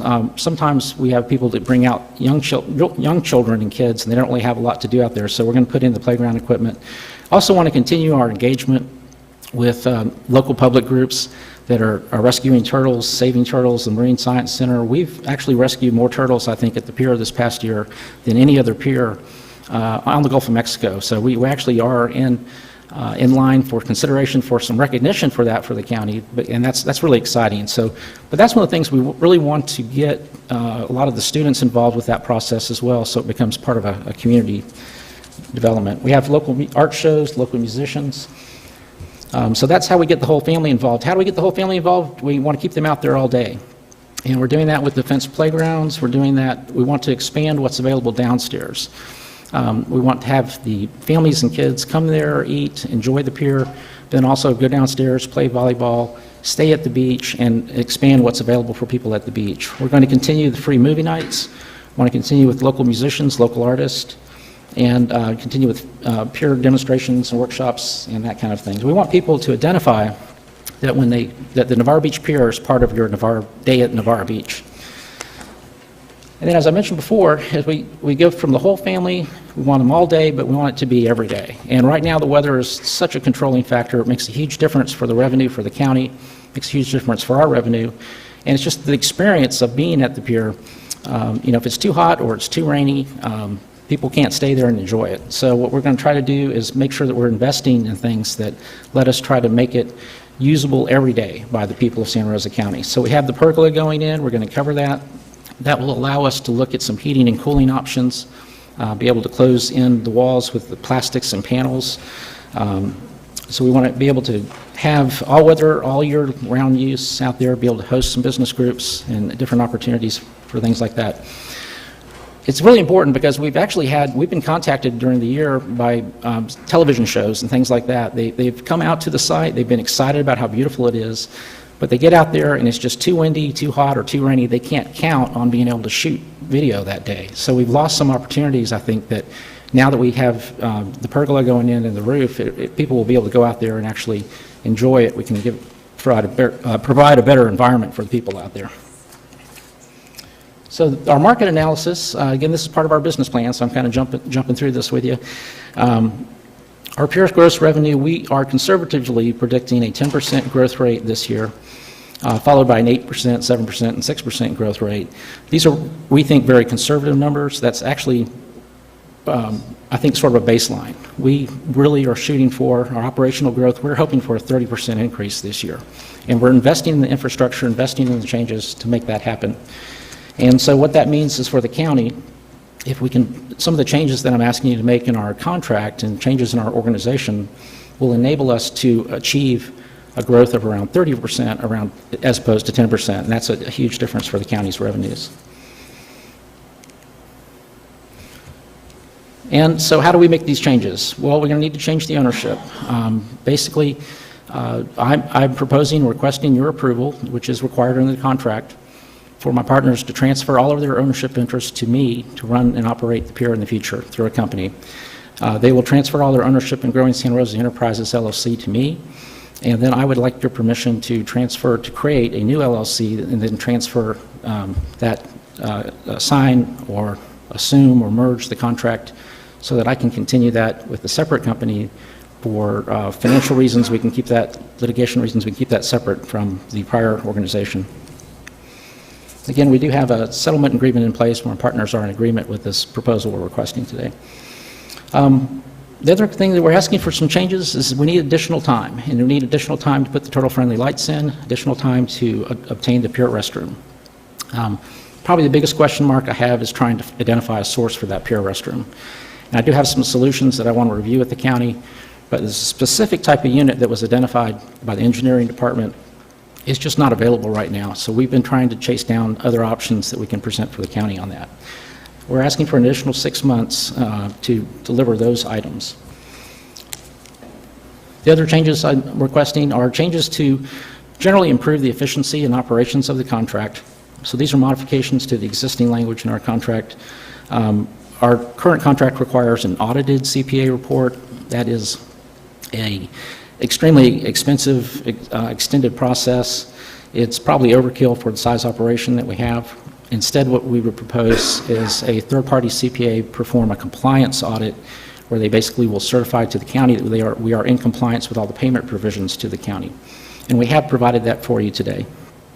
We also are asking for changes in some of the things that have come up during our operations in the first years when we had inclement weather, if we had a really bad storm, lightning has been the biggest issue. How do we know when we can or can't close the pier? I just wanted to add some language in there that gives us a little bit of reasonable discretion in the event of risky weather conditions where we can close the pier.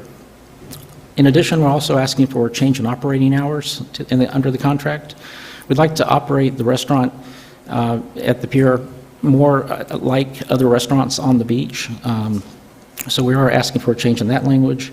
And then there were some deliverables that were part of our original proposal that probably didn't make a lot of sense to put a brick pizza oven on a wood structure at the pier. I think we were thinking about space shuttle tiles or something, but I don't think we're going to be able to do that. So I'd like to remove some of those requirements from the contract. And as I mentioned before, going forward, I would be the company owner and manager for the company side. However, I'm not a great chef necessarily, so we are going to have a general manager who will be taking over and has taken over. He's been operating it since really about October. Michael Rayborn, you may be familiar with him. He's owned many restaurants in our area, including several on Navarre Beach. He has over 30 years experience. He is our general manager. He has experience in banking, finance, in the restaurant business. He's a chef, and he is acting now as our general manager. In addition, we are continuing what we've been doing, and Johnny Key is our executive chef. He is a military veteran. He has over 30 years in restaurant experience, and he has really been dedicated and committed to keeping the pier operating during this first year. And we've had a lot of difficulties out there, and he's kept everything going for us, so that he's a key player for us. In addition, we're bringing in Carr Riggs & Ingram will be our CPA firm. We have a designated CPA at Carr Riggs & Ingram who has over 20 years experience in the restaurant business. So when we have everything evaluated and audited for the county report and for our own company, we'll have this done by professionals going forward in the future. And I have a lot more confidence in that, presenting that to the county. One of the great things about being an attorney is really our friendships with our clients that we develop over the years. And I've been very fortunate to have a lot of clients that are in the restaurant business that have ownership groups, entertainment groups. I actually have some celebrity chef clients. And these people are all really helpful, reaching out and providing counsel and guidance on how to operate, how to be more efficient, and how to provide better customer service. So we're going to reach out to those. In addition, Michael Rayborn, our general manager, also has years and years of owning and operating restaurants, and he has a lot of his own experience, but also we all reach out to other people to get that input, make sure we're operating at the best, including listening to what you have, the county tells us works best out there. So kind of in summary, I'd just like to tell you that we really appreciate, it's a privilege to operate the pier out there. It's a stewardship we look at, and I pledge to you that I will do my very best to make this the best possible pier for Santa Rosa County. And it's definitely been a difficult first year, but I think we've delivered what we wanted to deliver, and we're going to improve. The future is going to be great, and I hope with your support we can make this happen. Thank you, Ken. Commissioner Cole. Thank you. Ken, thank you for the presentation. As a great president once said, trust but verify. Through the chair to Mr. Andrews, the other principals in the existing company, have you been in touch with them? I fully take Ken's word that they're in agreement with this, but... Well, I haven't talked to them personally, but I have reviewed the settlement agreement that indicates that they have agreed to transfer their ownership interest to Mr. Fountain. Okay, and I feel like also if they didn't agree, they'd be here today, but I just wanted that on record for you. Thank you. Appreciate everything you're doing out there. Thank you. Commissioner Pete. Yes, Mr. Chairman. Ken, thanks for the presentation. Since this is in District 4, just some questions so we can get them on the record, Ken. The compliance audit that you provided, they obviously identified some things that needed to change. That was done in October. Have we implemented their recommended accounting practices? Yes, sir, we have. There's two parts to the compliance report. The first part identifies some of the issues that were experienced under the prior operations with prior partners. Second part is a compliance report that we have complied with our requirements to the county to deliver revenues that are required under the contract. So the county does have full access to the POS system, and so it's a real-time update, open, fully transparent process for the county to verify that information. But we also had the CPAs go back through to verify that the county definitely is receiving what the county is supposed to receive under the contract. Okay. And by taking out the audit and you using a third party, it doesn't preclude the county from calling in our own auditors if we so choose in the future, just for the record, correct? That's correct. Okay, good deal. The deliverables, you mentioned the turtle-friendly lights, the wheeled ADA, the canopies, now pergola and playground, those will be sooner before 1 June, just for the record? Yes, sir. Complete. Everything but the restroom will be that'll be closed to June. Okay. And that extends it. And then just, and like I said, that's why we have Roy, just to change to the agreement so the county's as clean as possible in this. The buyout agreement and everything will be executed first and certified before we transfer to a new LLC, or does that happen simultaneously? Because I just want to make sure if it's a clean cut for the county, so if the buyout's accomplished, then the new LLC takes over on that date when it's disbanded. I mean, I'm not a lawyer, so I'm looking for advice here. We'll make that a simultaneous transfer. Okay. So when the buyout's complete, then the new LLC will take over, so we won't have overlap or a gap or anything? That's correct. Okay. Unfortunate, that partnerships don't work out. I'm a contract guy. You stand here before us and tell us you're going to live to the contract you signed with the county with a few small modifications. I believe you. So let's move forward and keep the pier going. One thing I would like to get on record is I think we really need to look at because there's a potential huge impact coming to the pier operation when we have to redeck that pier. So I would ask that we really partner so we can minimize the impact both to this business and the county's business when we look at that pier redecking and make you a part of those discussions. Thank you. Okay. That's all I have, Mr. Chairman. Thank you. Do we have any other commissioners or member of the public that wish to speak on this issue today? We do have the video ready if you'd like to run that. And I have short video, just more.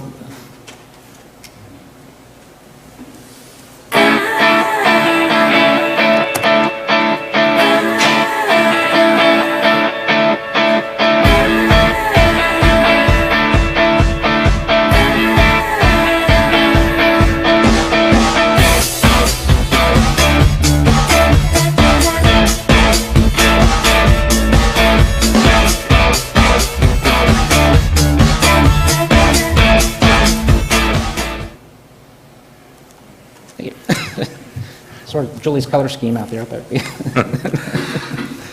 Do we have any other commissioners that have any questions on this? Hearing none, I'd ask Commissioner Peach, would you like to make a motion that's in your district? Yes, Mr. Chairman. Pending no comments from the public and the answers to my questions, I recommend we move this to Thursday's consent agenda without objection.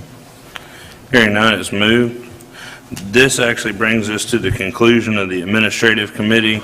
I want to say, actually here, just received an update, and the gentleman that was having some problems earlier is right now stable, but been transported to Sacred Heart Hospital.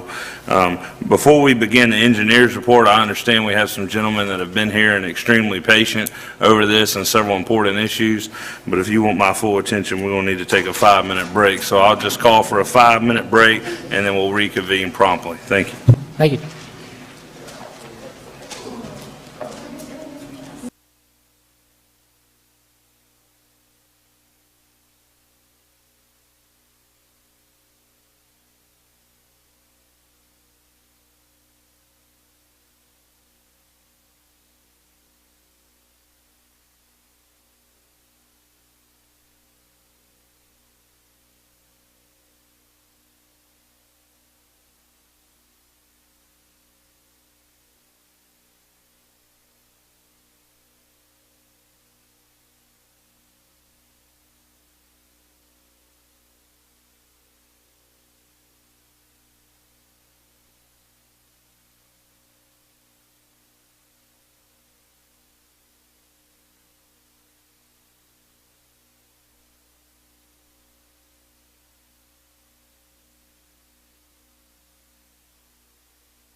All right, we're going to get back to the meeting. Thank you all so much for your patience.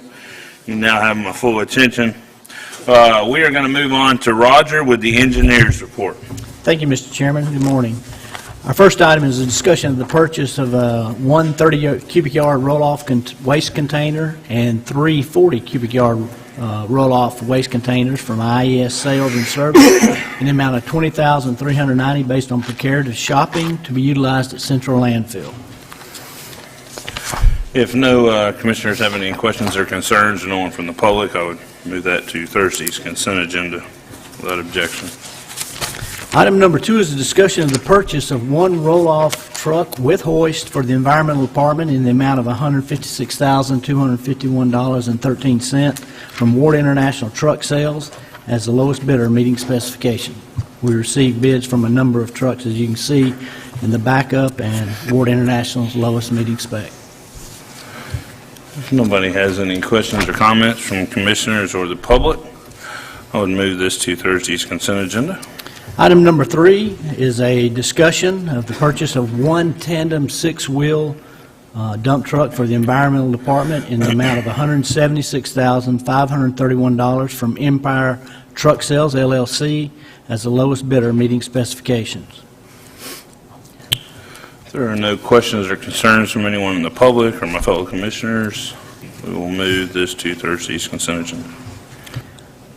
Item number 4 is a discussion of the purchase of the mosquito control chemicals for the upcoming mosquito season. Authorize the mosquito control director to purchase chemicals as needed.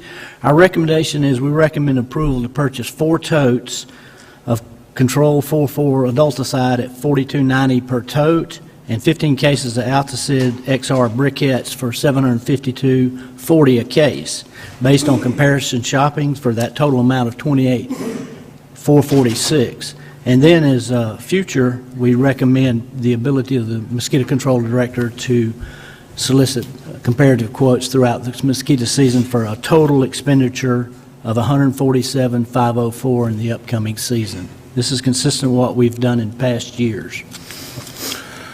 Thank you, Roger. Do we have any questions or concerns from any fellow commissioners or anyone in the public? Anecdotal note, I did a budget game with a Boy Scout group I spoke with a few weeks ago. Forgot to give you all an update on that. And as top 5 important issues to that group, I think they had about 13 Boy Scouts there, teenage years. The mosquito control did make the top 5. So thank you for doing that. Please pass that on, Roger. We will move this to Thursday's consent agenda.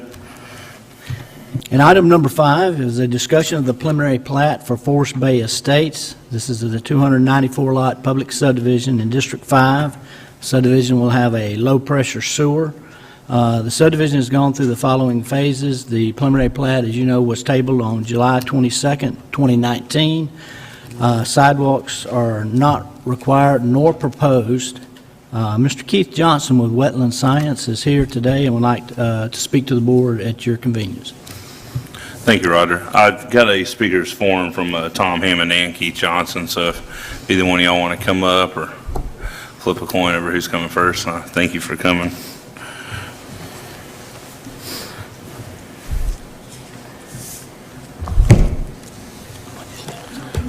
My name is Keith Johnson. I'm at 3308 Gulf Beach Highway. I'm one of the owners of Wetland Sciences. We're an environmental consulting firm based in Pensacola, Florida. Wetland Sciences was incorporated in 1993 right here in Santa Rosa County. I own a commercial building and commercial property right on Highway 98. Been a commercial property owner in Santa Rosa County since 1996.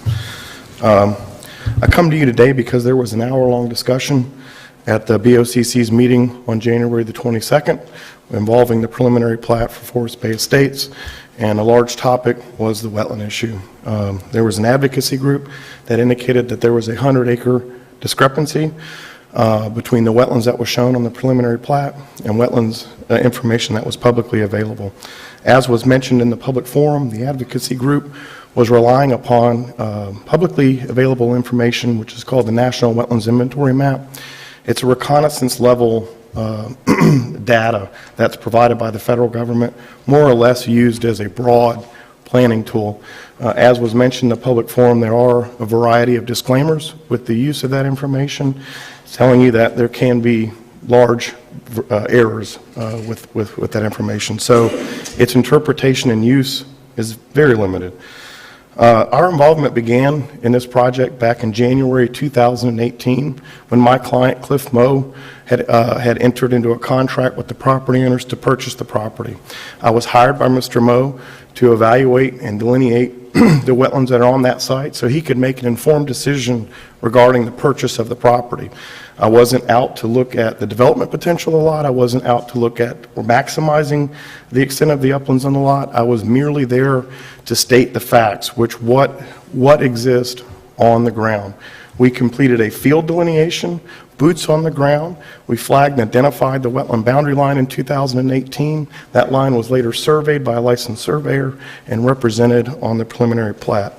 As I mentioned to you, the advocacy group is using National Wetlands Inventory, which is merely one tool in our toolbox to help us identify wetlands. If you had to rebuild an engine in a car, you would probably use multiple tools. That's what we do. The state and the federal government has a definition. They actually formally and legally define wetlands.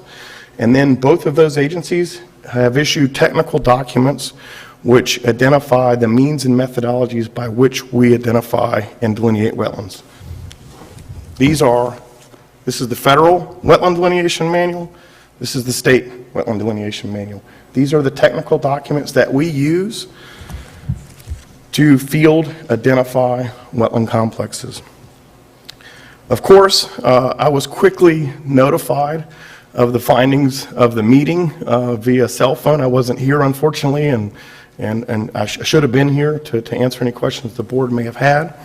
But I was, later that night, I actually watched the video, and quite honestly, I was shocked and horrified at what I heard and some of the things that were being said about my company and the reputation that I've built over the last 23 years here in the Panhandle. This advocacy group indicated that somehow I was involved in projects that have had problems in the past, which is completely untrue. They named 3 different subdivisions, and they somehow casually linked my company to those subdivisions, and that they've had some type of problems, environmental, stormwater, etc. Absolutely false. There was statements made during the meeting that none of these subdivisions are reviewed by water management district staff, that it's somehow a free-for-all. Let me tell you, any development over 10 acres in size, total project area, any development that has more than 2 acres of impervious area, or any development that impacts wetlands is fully reviewed by the Northwest Florida Water Management District staff. That's because those developments require an environmental resource permit. District staff has environmental staff, professional environmental scientists, and they have professional engineering staff. They review both aspects of the environmental resource permit application, which considers environmental impacts and it considers stormwater review. I process hundreds of these applications in the Panhandle throughout the course of the year, and I can tell you that I accompany those staff members in the field, and we review our wetland line as part of that ERP process. But the preliminary plat is more or less a concept. That's a concept that gives the developer a green light to proceed with the development of the construction plan drawings, which is used in support of the environmental resource permit application. This advocacy group says, oh, there's no environmental resource permits online or available. Yeah, that's because we haven't made application. We first seek concept approval from the Board of County Commission. We then take that concept approval. The engineer develops construction plan drawings, engineered site plan, stormwater management plan, stormwater calculations, all of which become part and used in support of the ERP application. That's all information. We can't make that application until we have buy-in, preliminary buy-in from Santa Rosa County. That developer would not want to take that risk, spend that kind of money to move forward without having some type of concept buy-in from Santa Rosa County. So we are moving to that point now. Even though we don't have preliminary plat approval from Santa Rosa County, the developers moved forward just because we lost 30 days. We have prepared those construction plan drawings, and we are preparing to submit the environmental resource permit application. Now, there's been some talk about why, because at the county meeting, there was a discussion of hiring a third-party consultant to review the findings that our firm developed for the site. While I don't disagree with that concept, the problem is it's like my opinion and their opinion. It's just another opinion that doesn't matter. The only opinion that matters is the opinion of the regulatory agency that has jurisdiction over this matter. And then also, I objected to having another consultant out there because this site has been reviewed by multiple consultants. I actually shared another consultant's report with Santa Rosa County staff, which almost entirely agrees with our findings that were rendered in 2018. There are 2 other reports that were done and completed for this project. So there have been a total of 4 different environmental consultants that have looked at this project. But guess what? Those are all 4 different opinions that don't matter until they're reviewed and verified by the agencies that have regulatory purview over this matter. So after I heard that, I immediately emailed the Board of County Commission, county administrator, the county attorney, and I said, guys, the best thing for us to do would be to invite those agencies that have jurisdiction, have them formally come out and review the site, and have them formally review the wetland boundary line that our firm established in the field and determine if it accurately represents the limits of wetlands that they have jurisdiction of, those wetlands that are codified by rule. Keep in mind, this project has reached the highest levels of government. There was an open letter to Mr. DeSantis, Governor DeSantis, in the Pensacola News Journal. Mr. DeSantis read that editorial, and the cabinet, the director of the Florida Department of Environmental Protection did get involved. The deputy director of the Northwest Florida Water Management District contacted my office. I worked closely with Water Management District staff, and we spent all day on the site reviewing the wetland boundary line that I established in the field, flag by flag. There's over 200 flags on this piece of property. It took us all day long, and the staff worked tirelessly to ensure. As I noted to you, upon completion of that field review, I sent the board an email, the county administrator, the engineer. Again, we're being very open and transparent and explaining to the board and the county staff this entire process, how we're trying to provide the background that allows you to make a sound decision. I sent you an email the day that it was reviewed.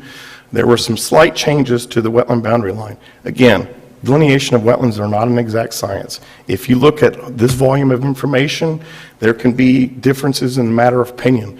When I was in the field with the field scientist, with the Water Management District, I told him I don't want there to be any doubt whatsoever. I said, if you think there's an area that's gray or subjective, let's include it, because I want to have a rock-solid, defensible wetland boundary line that we can come up here and state without a matter of fact that it truly represents the limits of the wetland that are on this site. And that's exactly what we did. I made no attempt to argue that wetland boundary line, and I asked him if there's any gray area that those areas should be included, and that's what was included. I sent a follow-up email to the board. I showed you the areas that were changed, just over 1/10 of an acre, 5,000 square feet out of 80 acres. That should tell you the level of care that we exercise in doing these types of studies and the level of accuracy that we do. We try to do our best, and never once would I try to skew anything in favor of any developer. Again, I've been in this area for 23 years. I'm not going to jeopardize my reputation and my business interest over one single developer and one development. Doesn't work. Even though Save Our Soundside says I issue bogus wetland studies, which is, in my opinion, defamous to my professional reputation. Also, Save Our Soundside group has mentioned that there is the potential for listed species on the property. They've got this information from a report that I wrote to my client. There is federally designated critical habitat for flatwood salamander. It is not within the limits of our project. It is in close proximity. During our due diligence, when I did our initial report, I identified that the developer saying, hey, this may be an issue. As we have wetlands on our property, those wetlands are contiguous to this federally designated critical habitat, and it may impact your development. This is all part of normal due diligence and doing the right thing. So what did I do? I contacted the U.S. Fish and Wildlife Service. I talked to the individual who administers that program for the flatwood salamander, and I was told specifically that if we do not impact that critical habitat, that we will not require any coordination with the U.S. Fish and Wildlife Service. So we were told if we avoid those areas that are designated federally critical habitat, we will not require any action from U.S. Fish and Wildlife Service. The other is the potential for gopher tortoises on the site. We identified a single active burrow in the southern part of the property. This is property that's not included in the plat. If you look at our original report, there were parcels of property that were adjacent to Highway 98. Those properties are not included in this plat, are not included in this development, and that's where the gopher tortoise burrow is located. It's actually not located on my client's property. It's located off the property. But again, trying to do the right thing, trying to identify all the environmental issues up front to protect the interest of my client.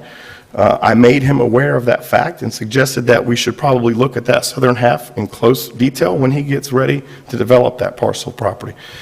Now, we've been working on these plans for over a year now, and I've been advising the client on how to avoid and minimize impacts to wetland resources during the course of this assessment. There are many claims that we're filling wetlands. It's absolutely not true. The developer, when he bought this property, the only access he had to this property was from Highway 98. And what would that have required? That would have required a roadway from 98 through this large wetland complex to access the developable uplands. We talked about this. I advised my client that would be a difficult permit to obtain. It would require wetland permitting, it would require mitigation, and it would take quite a bit of time. My client worked with the neighboring developer and acquired an easement from that developer such that he can access the property from uplands, where we could completely avoid impacts to wetland resources. So this plat, all of the wetlands on this site will be preserved. They will not be impacted as part of this development, the entire 80 acres. They mentioned that there's a discrepancy between my original report and what's shown in the preliminary plat. That's because our original report includes the wetlands that are located on the parcel of property that are on 98 that are not part of this plat.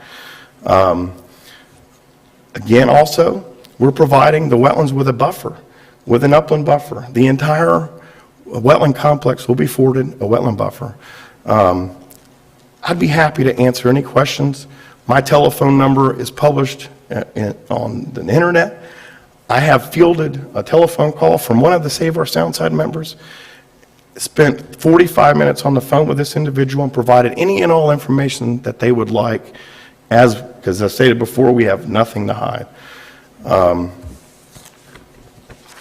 that really concludes, and I really appreciate you allowing me to get up here and talk. My voice is hoarse. I've been trying to get over a cold, but, and if Save Our Soundside decides to get up and state more facts that are most likely incorrect, I hope that I'm allowed to come back up here and dispel those facts. Thank you, Keith. You're welcome. I appreciate it. We'll allow, if Tom, you want to come say something. I'm going to use chairman privilege unless overruled by the board too. We'll have the opportunity for any folks who Save Our Soundside here to talk, but we're going to limit it to 2 people. Okay, we have really heard this meeting after meeting, sort of the same point. So I'm just going to go ahead and say that. Thank you. Good morning. I appreciate the opportunity to come up here and speak. I appreciate y'all's service to the community. It cannot be an easy job, and obviously being a wetland scientist and an engineer isn't always easy either, as we're finding out in this case.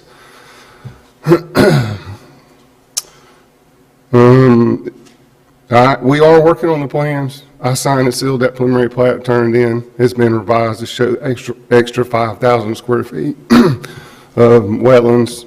We have an average of 25 foot or more buffer around all the wetland lines. I've been working through the stormwater design.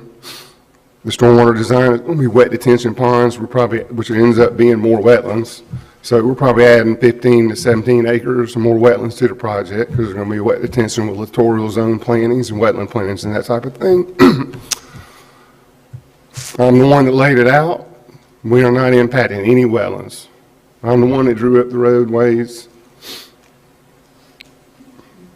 And I'm the man that's going to sign and seal it. I'm going to be the engineer of record. I really don't have a whole lot more to say. I'll be glad to answer any of y'all's questions and any of the opponent's questions. Thank you. Thank you, Tom. I appreciate y'all coming today. Do we have any other members that want to speak on this?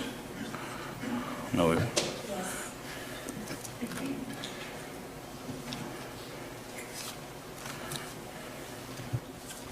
Darlene Hardigan, Save Our Soundside, 4601 Soundside Drive. Gentlemen, I'll make this short because I too work for a living. Regarding public records, Commissioner Cole, you said that these reports and everything are public. Well, I stood right back there before the Forest Bay Estates meeting in preparation for it, and I asked Sean Ward why I couldn't find any of the reports online. And he said that you guys took all the reports offline because of ADA lawsuits, and that we couldn't see anything online anymore. Now, in Escambia County, you can go on mygovernmentonline.com, and you can look at reports and things like that, and you don't have to try to piece things together with maps. And, you know, I stand here representing a lot of people that come to me and tell me things that are going on, just like you guys do. And I hear people say there's a lot of wetlands on this property, and this says it's this many acres, and this says it's, 100 less. And yes, I do ask the questions, and I don't apologize for that, but I do apologize for one thing that I said that was a mistake. And on Soundside Drive, we have been living a nightmare with the development there. And I thought it was Wetland Sciences that did that environmental report, and it was not. It was Joe Edmondson. And in the heat of the discussion and the debate of that night, I thought it was Wetland Sciences, and I had to go back and look, and it wasn't. So that was Joe Edmondson on Soundside Drive with Nature's Cove, the waters, and the reserve at the waters. However, I do want to commend you guys for the organizational skills evidenced here today, especially on the heels of the last meeting that was full of people from the ranchettes who had been flooded out, and 5 years later they still have no fix for their problems. If you're running out of fill dirt, it's because it's all in the south side of Santa Rosa County. This is not a one-size-fits-all county, and the property that's left down in South Santa Rosa is very, very low. If it's not wetlands, it's still very low.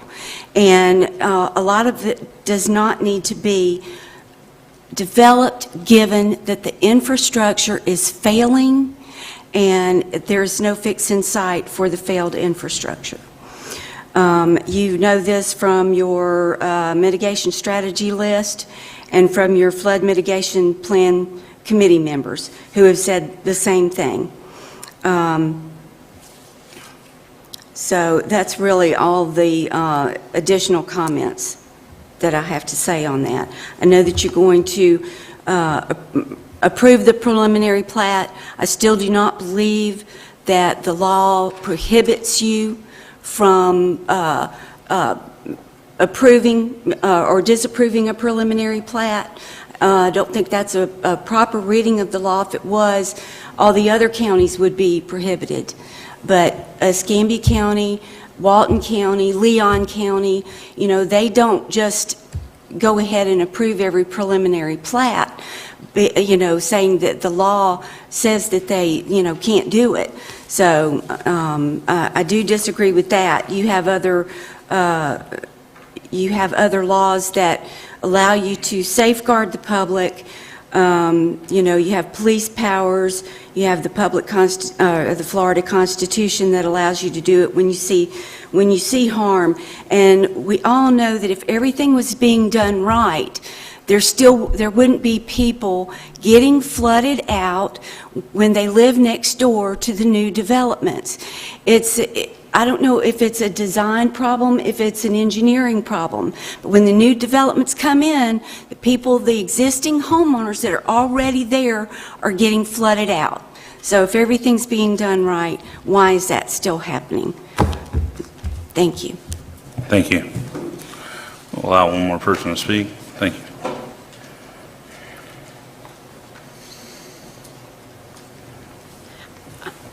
Barbara Buss, 2469 West Bay Shore Road.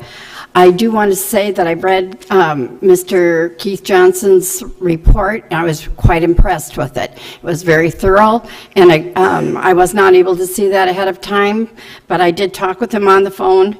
Also, from what I understood, Escambia County requires the wetland surveys before any land is cleared, and they have a wetland scientist come out ahead of time, as Mr. Johnson did on Forest Bay.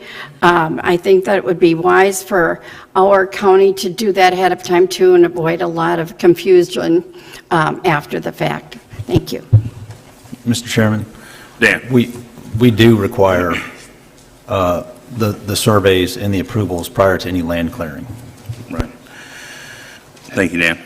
I just want to speak for myself for here just a moment. I think I owe it to it. I'm usually pretty good about explanations behind my votes. Keith, I appreciate you talking. I feel like y'all must have both been yelling at a ball game, getting hoarse up here. But no, Tom, I appreciate it. Obviously, hindsight's 20/20. I feel like, yeah, if you could have been at the meeting, we probably would have forgone this. But I think at the end of the day, it's probably a good thing. There's probably a lot of positive come out of it. A lot of folks have been educated on stuff. I know I speak for myself personally when I have learned more about the process. Keith, I understand your passion. The advocacy group, Save Our Soundside, you're in good company, I hope. I hope you consider me good company. There's been some defamatory comments said about me as well, even on the social media page they run. Took the opportunity. It was important enough for me to go down there last week, spend over an hour there in the proximity of this project, as well as the other ones that have been referenced, and they're on Soundside Drive, and wish I would have done it. Take accountability for that. Just like you said, hey, you wasn't at the meeting, but I wish I'd have went down there ahead of time, and I think I would have been able to better address some of the concerns that were brought up. One reason these developers have to clear the trees, and man, I tell you what, I'm a tree guy. I love climbing trees, especially during deer season, but they're meeting these codes, and they're required to bring in fill to get the drainage. And once I was able to go down there and put my eyes on it, and I got to tell you, the traffic problems that had been sort of exacerbated to this board, I was unable to find. So I appreciate the advocacy on behalf of it. I think it's unfortunate. I personally took the time to call and apologize not only to the scientist for not better informing myself on it, but also to the property owner. Because as stated earlier by Commissioner Cole, this has gotten into the thousands of dollars that this has cost the man. I appreciate that Northwest Florida Water Management District, especially Andy and Lyle, reached out to me. They were very quick to jump on it. I trust those two men to the moon and back, and they went out there and they did find a discrepancy. 0.12 acres, I think that's less than 5/1,000ths of the overall project. So I don't think that was intentional, but again, I think a lot of good has come out of it. It's been an educational thing, and if any fellow commissioners have any comments, this be the time. Commissioner Peach. Thank you, Mr. Chairman. This was definitely a learning experience, I think, for everyone. And it kind of goes to my comments earlier. When we fight and argue in social media and we don't take the time to sit and talk and ask each other questions, things can spin out of control quickly. I appreciate your efforts. I've dealt with wetlands my whole career. We validated your validation, in my opinion, and that goes a long way. I appreciate the work you put in and the extra effort in explaining all that and putting it out to folks to be able to read that. So I think it does good going forward. And I'm happy to see us starting to communicate together, to look each other in the eyes and actually meet each other. Because if you see that, we all have good intentions in mind. On this development, all I would ask is that we as the county continue to keep an eye on that area, because it is going to get congested with traffic. We got a new school going in there. We got a bunch of great homes going in there.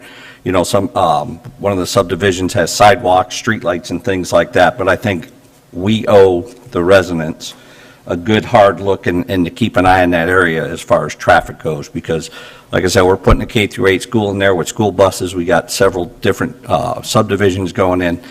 I think it's on us and myself and Commissioner Lyncher, because these border both our districts, to ensure we're doing our part as the county to make sure we mitigate any traffic issues or anything like that as this moves forward. So that's all I have, Mr. Chairman. Thank you. Thank you, Commissioner Peach. No, but Commissioner Lynch. Thank you, Mr. Chairman.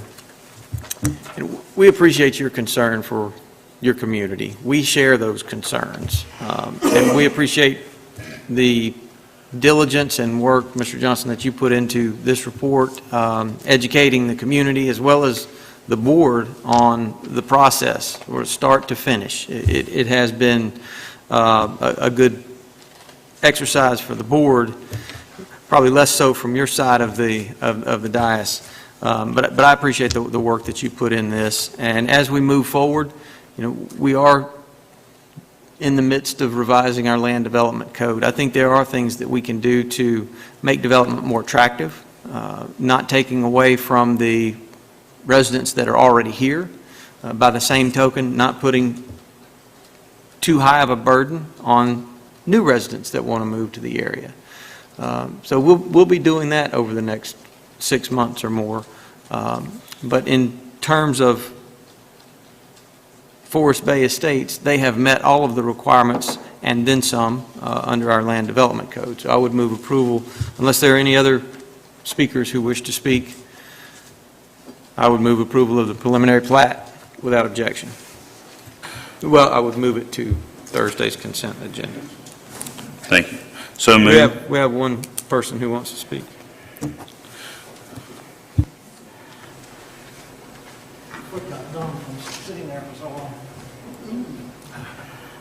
Don't make me call EMS twice. That's not a record I want to break. I'm already at once.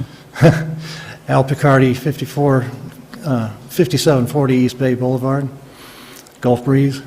I'd like to point out once again that the 100-year storm event is coming more like once every year. So we're not designing for what we know, our current flood problems. We're designing infrastructure that's supposed to last for the next 40, 100 years. We need to take a forward-looking approach to that and not approve plans that are not taking into account the real weather patterns that we're experiencing now. The development that's taking place adjacent to this property is having to be filled 3 or 4 feet for the houses. Take into consideration the hydrology, the changes in hydrology, the endangered plants that I'd like to compliment Mr. Keith Johnson for a very professional job. I relied on his report.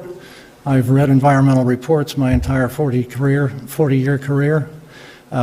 When he says you should look for endangered species, I think he needs to be listened to. The other 2 reports, the 2 reports that I read, both mentioned endangered species in the wetlands and on the uplands. This is perhaps a property that shouldn't be developed. It's some of the last undeveloped property on the peninsula. Thank you, gentlemen. Thank you. Mr. Chairman, if I could, I just want to point out, Roger's going to be too humble, I assume, but Santa Rosa County has the most stringent stormwater requirements in the state of Florida. The state requires a 25-year flood or 25-year rain event, and we plan to the 100-year storm event. So we already have the highest and most stringent stormwater standards in the state. Thank you, Dan, and I'll just close that with, again, we're revising the land development code. I would look forward to staff, making any recommendations, and I'm sure at that time they'll advise us, hey, where do we stack up against other counties in this state, third largest in the population in the country. We will move that to Thursday's consent agenda. And Roger, I believe that brings you to item number 6. Item number 6 is a discussion of a request to reduce the speed limit on Chumuckla Highway from 45 miles an hour to 35 miles an hour, located just north of Garden View Tunnel Road to just north of the Santa Rosa Sports Complex, located in District 3. This speed limit reduction is being requested by the engineer of record for the Bradley Estates subdivision located on the west side of Chumuckla Highway, 1300s north of Garden View Tunnel Road. The preliminary plat has been approved for Bradley Estates. County standards for turn lanes, particularly left turn lanes, require the installation for all widening to be completed through centerline widening, and the minimum distance between an existing turn lane, left turn lane, and a new one is 300 feet. At 45 miles an hour, this subdivision would not meet that requirement. Hence, they must they ask for a variance outright, and we don't grant variance to those such design standards. And their only recourse was to request a reduction to 35 miles an hour so that they could construct a standard left turn through that section. So Mr. Micah Jones, I do believe, and Joe Rector are here to petition the board for this request. Thank you, Roger. Now would be the time if you'd like to come forward and if you've got anything to add there to Roger's comments. I was able to read your letter. I appreciate you sending it. Thank you, Commissioners. I'm Joe Rector with Mullins LLC. This is Micah Jones. He's the engineer of record on this project. And yes, as he explained, what we are requesting is just currently the 35-mile-an-hour speed limit comes just below where our entrance would be. And what this request is to extend it just a little further, which would take it all the way to the sports complex where the ball fields and everything are. And part of the thing we feel like with the safety on this is that, it's going to prevent from creating the raceway once you get beyond this point and just everybody hammering down as you go through there. This almost creates a traffic calming of allowing this speed limit to be lower down and have just the standard turn lanes in there. So that's the purpose for that. And if you have any technical questions about the distances or anything, Micah Jones can answer any of those for you. Thank you. Commissioner Salter. Mr. Chairman, I remember back when you brought the rezoning to us, and there was a lot of discussion about traffic and different things at that time, especially around Five Point intersection. As you know, I live just north of the ballpark, and I get to see an awful lot of traffic from the ballpark down to Five Point intersection every day, especially at peak time. But this past weekend, we had a big tournament in the ballpark, and there was thousands of cars traveling that section of Chumuckla Highway.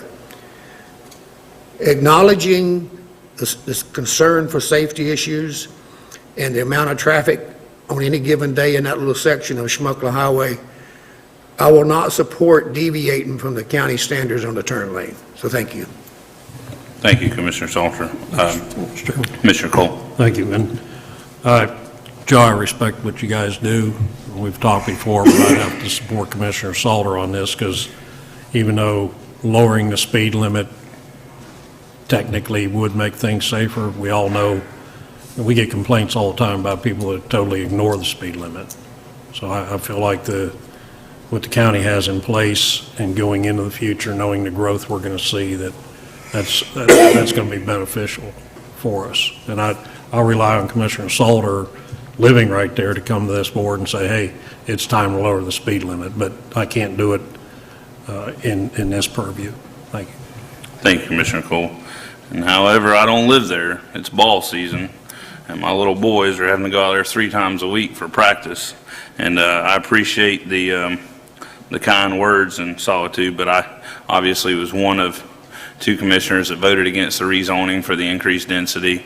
I think this is very similar to a couple weeks ago when we had a variance request in Commissioner Lyncher's district, and they talked about future traffic. And really, at the heart of it, I won't beat around the bush. It's, you know what, this is a requirement that's in place that'll provide a better turn lane for the county. And maybe we do look at the speed limit down the road, maybe we don't, I don't know, but I am not comfortable with any sort of variance that would allow a less of a product put in by the builder. You know, you've heard this board state we don't have impact fees, but we do have codes, and for that I can't support it either. So I'll rely on Commissioner Salter to make a motion since it's in his district. Could I say one thing, though, to make sure there's absolutely the clarification in what we're asking for here? We're not asking for any kind of a deviation from the design standard. The separation between what the standard turn lane into our development and the existing turn lanes into the ballpark now would meet the requirements. The issue is that if you are to do this, looking at this as 45 miles an hour, you're going to continue a widened section of roadway with 5 lanes in width all the way up to the ballparks, instead of having a more controlled situation where you've got that to where it narrows down from those turn lanes and widens back out and forces people to slow down. So it's not trying to deviate from the requirement as much as it is trying to look at what's really on the ground out there and meet and provide a design that is within the requirements if that speed limit was adjusted. That's what, we're not trying to get away from what the rules state, I just want to make that clarification. Yeah. Actually, the approval of this request would allow us to put the turn lane into county standards. So when we first presented it, we designed a turn lane that was dimensionally to county standards, but when we were done, the end of our turn lane and the beginning of the Sportsplex turn lane was about 100 foot too short. That's what the staff wanted, was 300 feet. We were at 200 feet. So the reduction of the speed limit would allow us to reduce the requirement of the transition length. It would still meet DOT standards. It would meet DOT standards for a 35 mile an hour speed limit and not the 45 mile an hour speed limit. But it would meet DOT standards and what the staff level wanted for the separation. Thank you. Yeah. Commissioner Salter. Mr. Chairman, I appreciate everything you're saying, but here again, based on the amount of traffic that I see there on any given day, I'm going to recommend denying the request to reduce the speed limit on Schmuckler Highway from 45 miles an hour to 35 miles an hour, and I'll do so, recommend moving it to Thursday's consent agenda without objection. Hearing no objection, it's moved.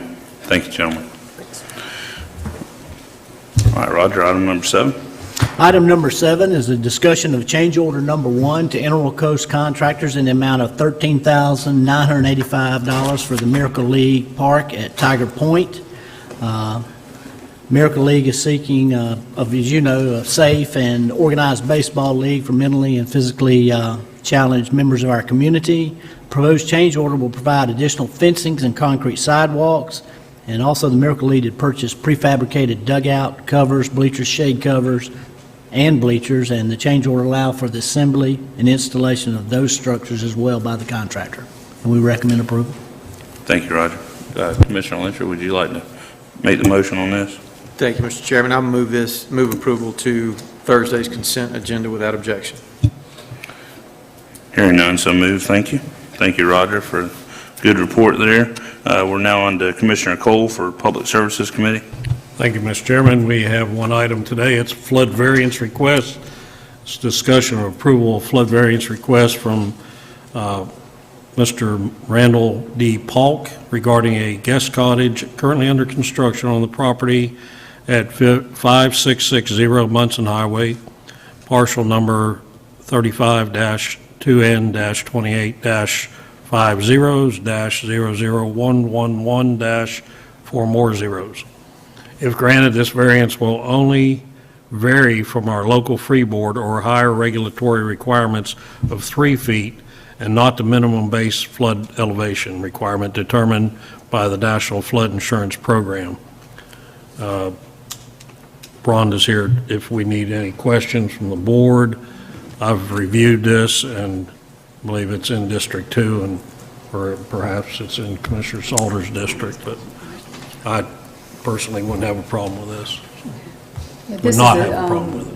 Mr. Paul, Rhonda Royals, building official, situation where his minimum finished floor is required to be at 14.5 feet above mean sea level, and it's actually at 14.7 or 8.3. There was an error made in the field, so he's not able to meet the minimum freeboard requirement that we have. So he's still going to be based upon, his flood insurance would be based upon the firm requirement or the National Flood Insurance Program requirement, but he just will not receive any credits for the freeboard that we have in place because he's not meeting that. And Rhonda, this won't affect countywide No, sir. ratings or anything like that? No, sir. And you're on Blackwater River, I believe, tributary or something? Correct. Good Lord, if the Blackwater River comes up 14 feet, we got more problems than Mr. Polk's got, so. And this is an unnumbered A-zone area where we utilize the best data available. We utilize a flood insurance study, and that might change when our new maps come in. Sure. What we may require now may be a little bit lower with the new maps when they come in. I will say, when Ivan flooded, it wasn't within 400 yards. Sure. Any other questions, board members? Just one, Commissioner Cole. Mr. Polk, I apologize you've had to wait so long today for this. I just want to echo, I hope Rhonda and Dan and Roy, I hope again as this come up, you will continue as we move forward with this LDC to make the changes to give you the latitude to do this without coming to the board. And I know you vet them extremely well, and that's the only thing I just wanted to make sure if you could please try to remember that so that gentlemen like Mr. Polk don't have to be inconvenienced unnecessarily. Appreciate that. And I'll just tell you this, Mr. Chairman, that I did review the FEMA technical bulletins regarding variances, and it's clear about variances should go before the local authority. There may be question whether or not you can delegate that authority when it's dealing with a higher regulatory requirement, such as in this case, the 3 feet. So, but we'll continue to look at that. Thank you. Mr. Chairman, I'd move for approval of the variance without objection and move it to the Thursday consent agenda. Hearing none, it's moved to Thursday's consent agenda. Thank you, sir. That concludes public service. Thank you. Commissioner Lynchard with the Public Works Committee. Thank you, Mr. Chairman. Item number 1 is discussion of request from the Tourist Development Council for allocation of up to $21,600 from the TDC reserves for contingencies for improvements to the Gulf Boulevard crosswalk area at the pier. This will include 6-foot wide sidewalk, additional improvements, and pedestrian activated flashing sights. So this will be a good improvement to the beach down there. Unless there are any questions, I'll move this to Thursday's consent agenda without objection. So moved. Item number 2 is discussion of purchase of a Lee Boy Performance FB90 broom from Cowan Equipment Company at a cost of $80,064.20 based on the Sourcewell contract per bid pricing. And this, we have 2. I think we were able to squeeze a little more life out of one of them. So we, instead of having to purchase 2 brooms, we're going to be purchasing 1. So unless there are any questions, I'll move this to Thursday's consent agenda without objection. Hearing none, it's moved. Thank you, Mr. Chairman. That concludes Public Works. Thank you, Commissioner Lynchard. Commissioner Peach will take us home with Budget and Financial Management Committee. Excuse me, thank you, Mr. Chairman. Item number 1 is bid item for robotic total station with tablet data collector. Discussing the award for a robotic total station with tablet data collector to Mobile Instrument Company in the amount of $26,775 as the lowest bidder, meeting specifications. Recommend move this to Thursday's consent agenda without objection. Hearing none, it's moved. Item number 2, Budget Amendment 2019-109, Navarre Beach Facility Improvements. Discussion of that budget amendment in the amount of $100,000 to fund Navarre Beach improvements to include 2 identical areas, islands located at the east and west end, parking lot areas of the pier parking lot. The renovations include adding shade sails, park benches, bike racks, garbage cans, and new shower towers on concrete pads as previously approved at the February 14, 2019 meeting. Recommend move this to Thursday's consent agenda without objection. It's moved. Item number 3 is Budget Amendment 2019-110, Fallen Heroes Memorial RC Remote Control Flying Park. Discussion of the amendment in the amount of $25,000 to fund improvements to the Fallen Heroes Memorial Remote Control Flying Park at the J Transfer Station. From District 1, $5,000, from District 2, $10,000, and District 3, $10,000. Recreation funds is approved at the February 14th meeting. Recommend move to the consent agenda without objection. So moved. Item number 4 is the Budget Amendment 2019-111, Santa Rosa County Oyster Habitat Restoration Project. Discussion of the amendment in the amount of $300,000 to recognize the Restore Grant Award from U.S. Treasury Department for Santa Rosa County Oyster Habitat Restoration Project and allocate for expenditure in the grant fund as approved at the February 14, 2019 meeting. Recommend move to the consent agenda without objection. So moved. Item number 5, Budget Amendment 2019-112, Bernath Place MSBU. Discussion of the budget amendment in the amount of $18,750 to fund design and permitting of access road into Bernath Place subdivision. Recommend move this to Thursday's consent agenda without objection. So moved. And Mr. Chairman, I have reviewed all 53 pages of the check register last evening, and I will have that to you for approval. Thank you, Commissioner Peach. Just an item real quick before we close. Wanted to remind the board, I will not be here Thursday. I will be out of town for that morning meeting as well as the rezoning meeting. I appreciate Commissioner Salter. I know far more experience running a meeting than me, and I appreciate you taking that for me.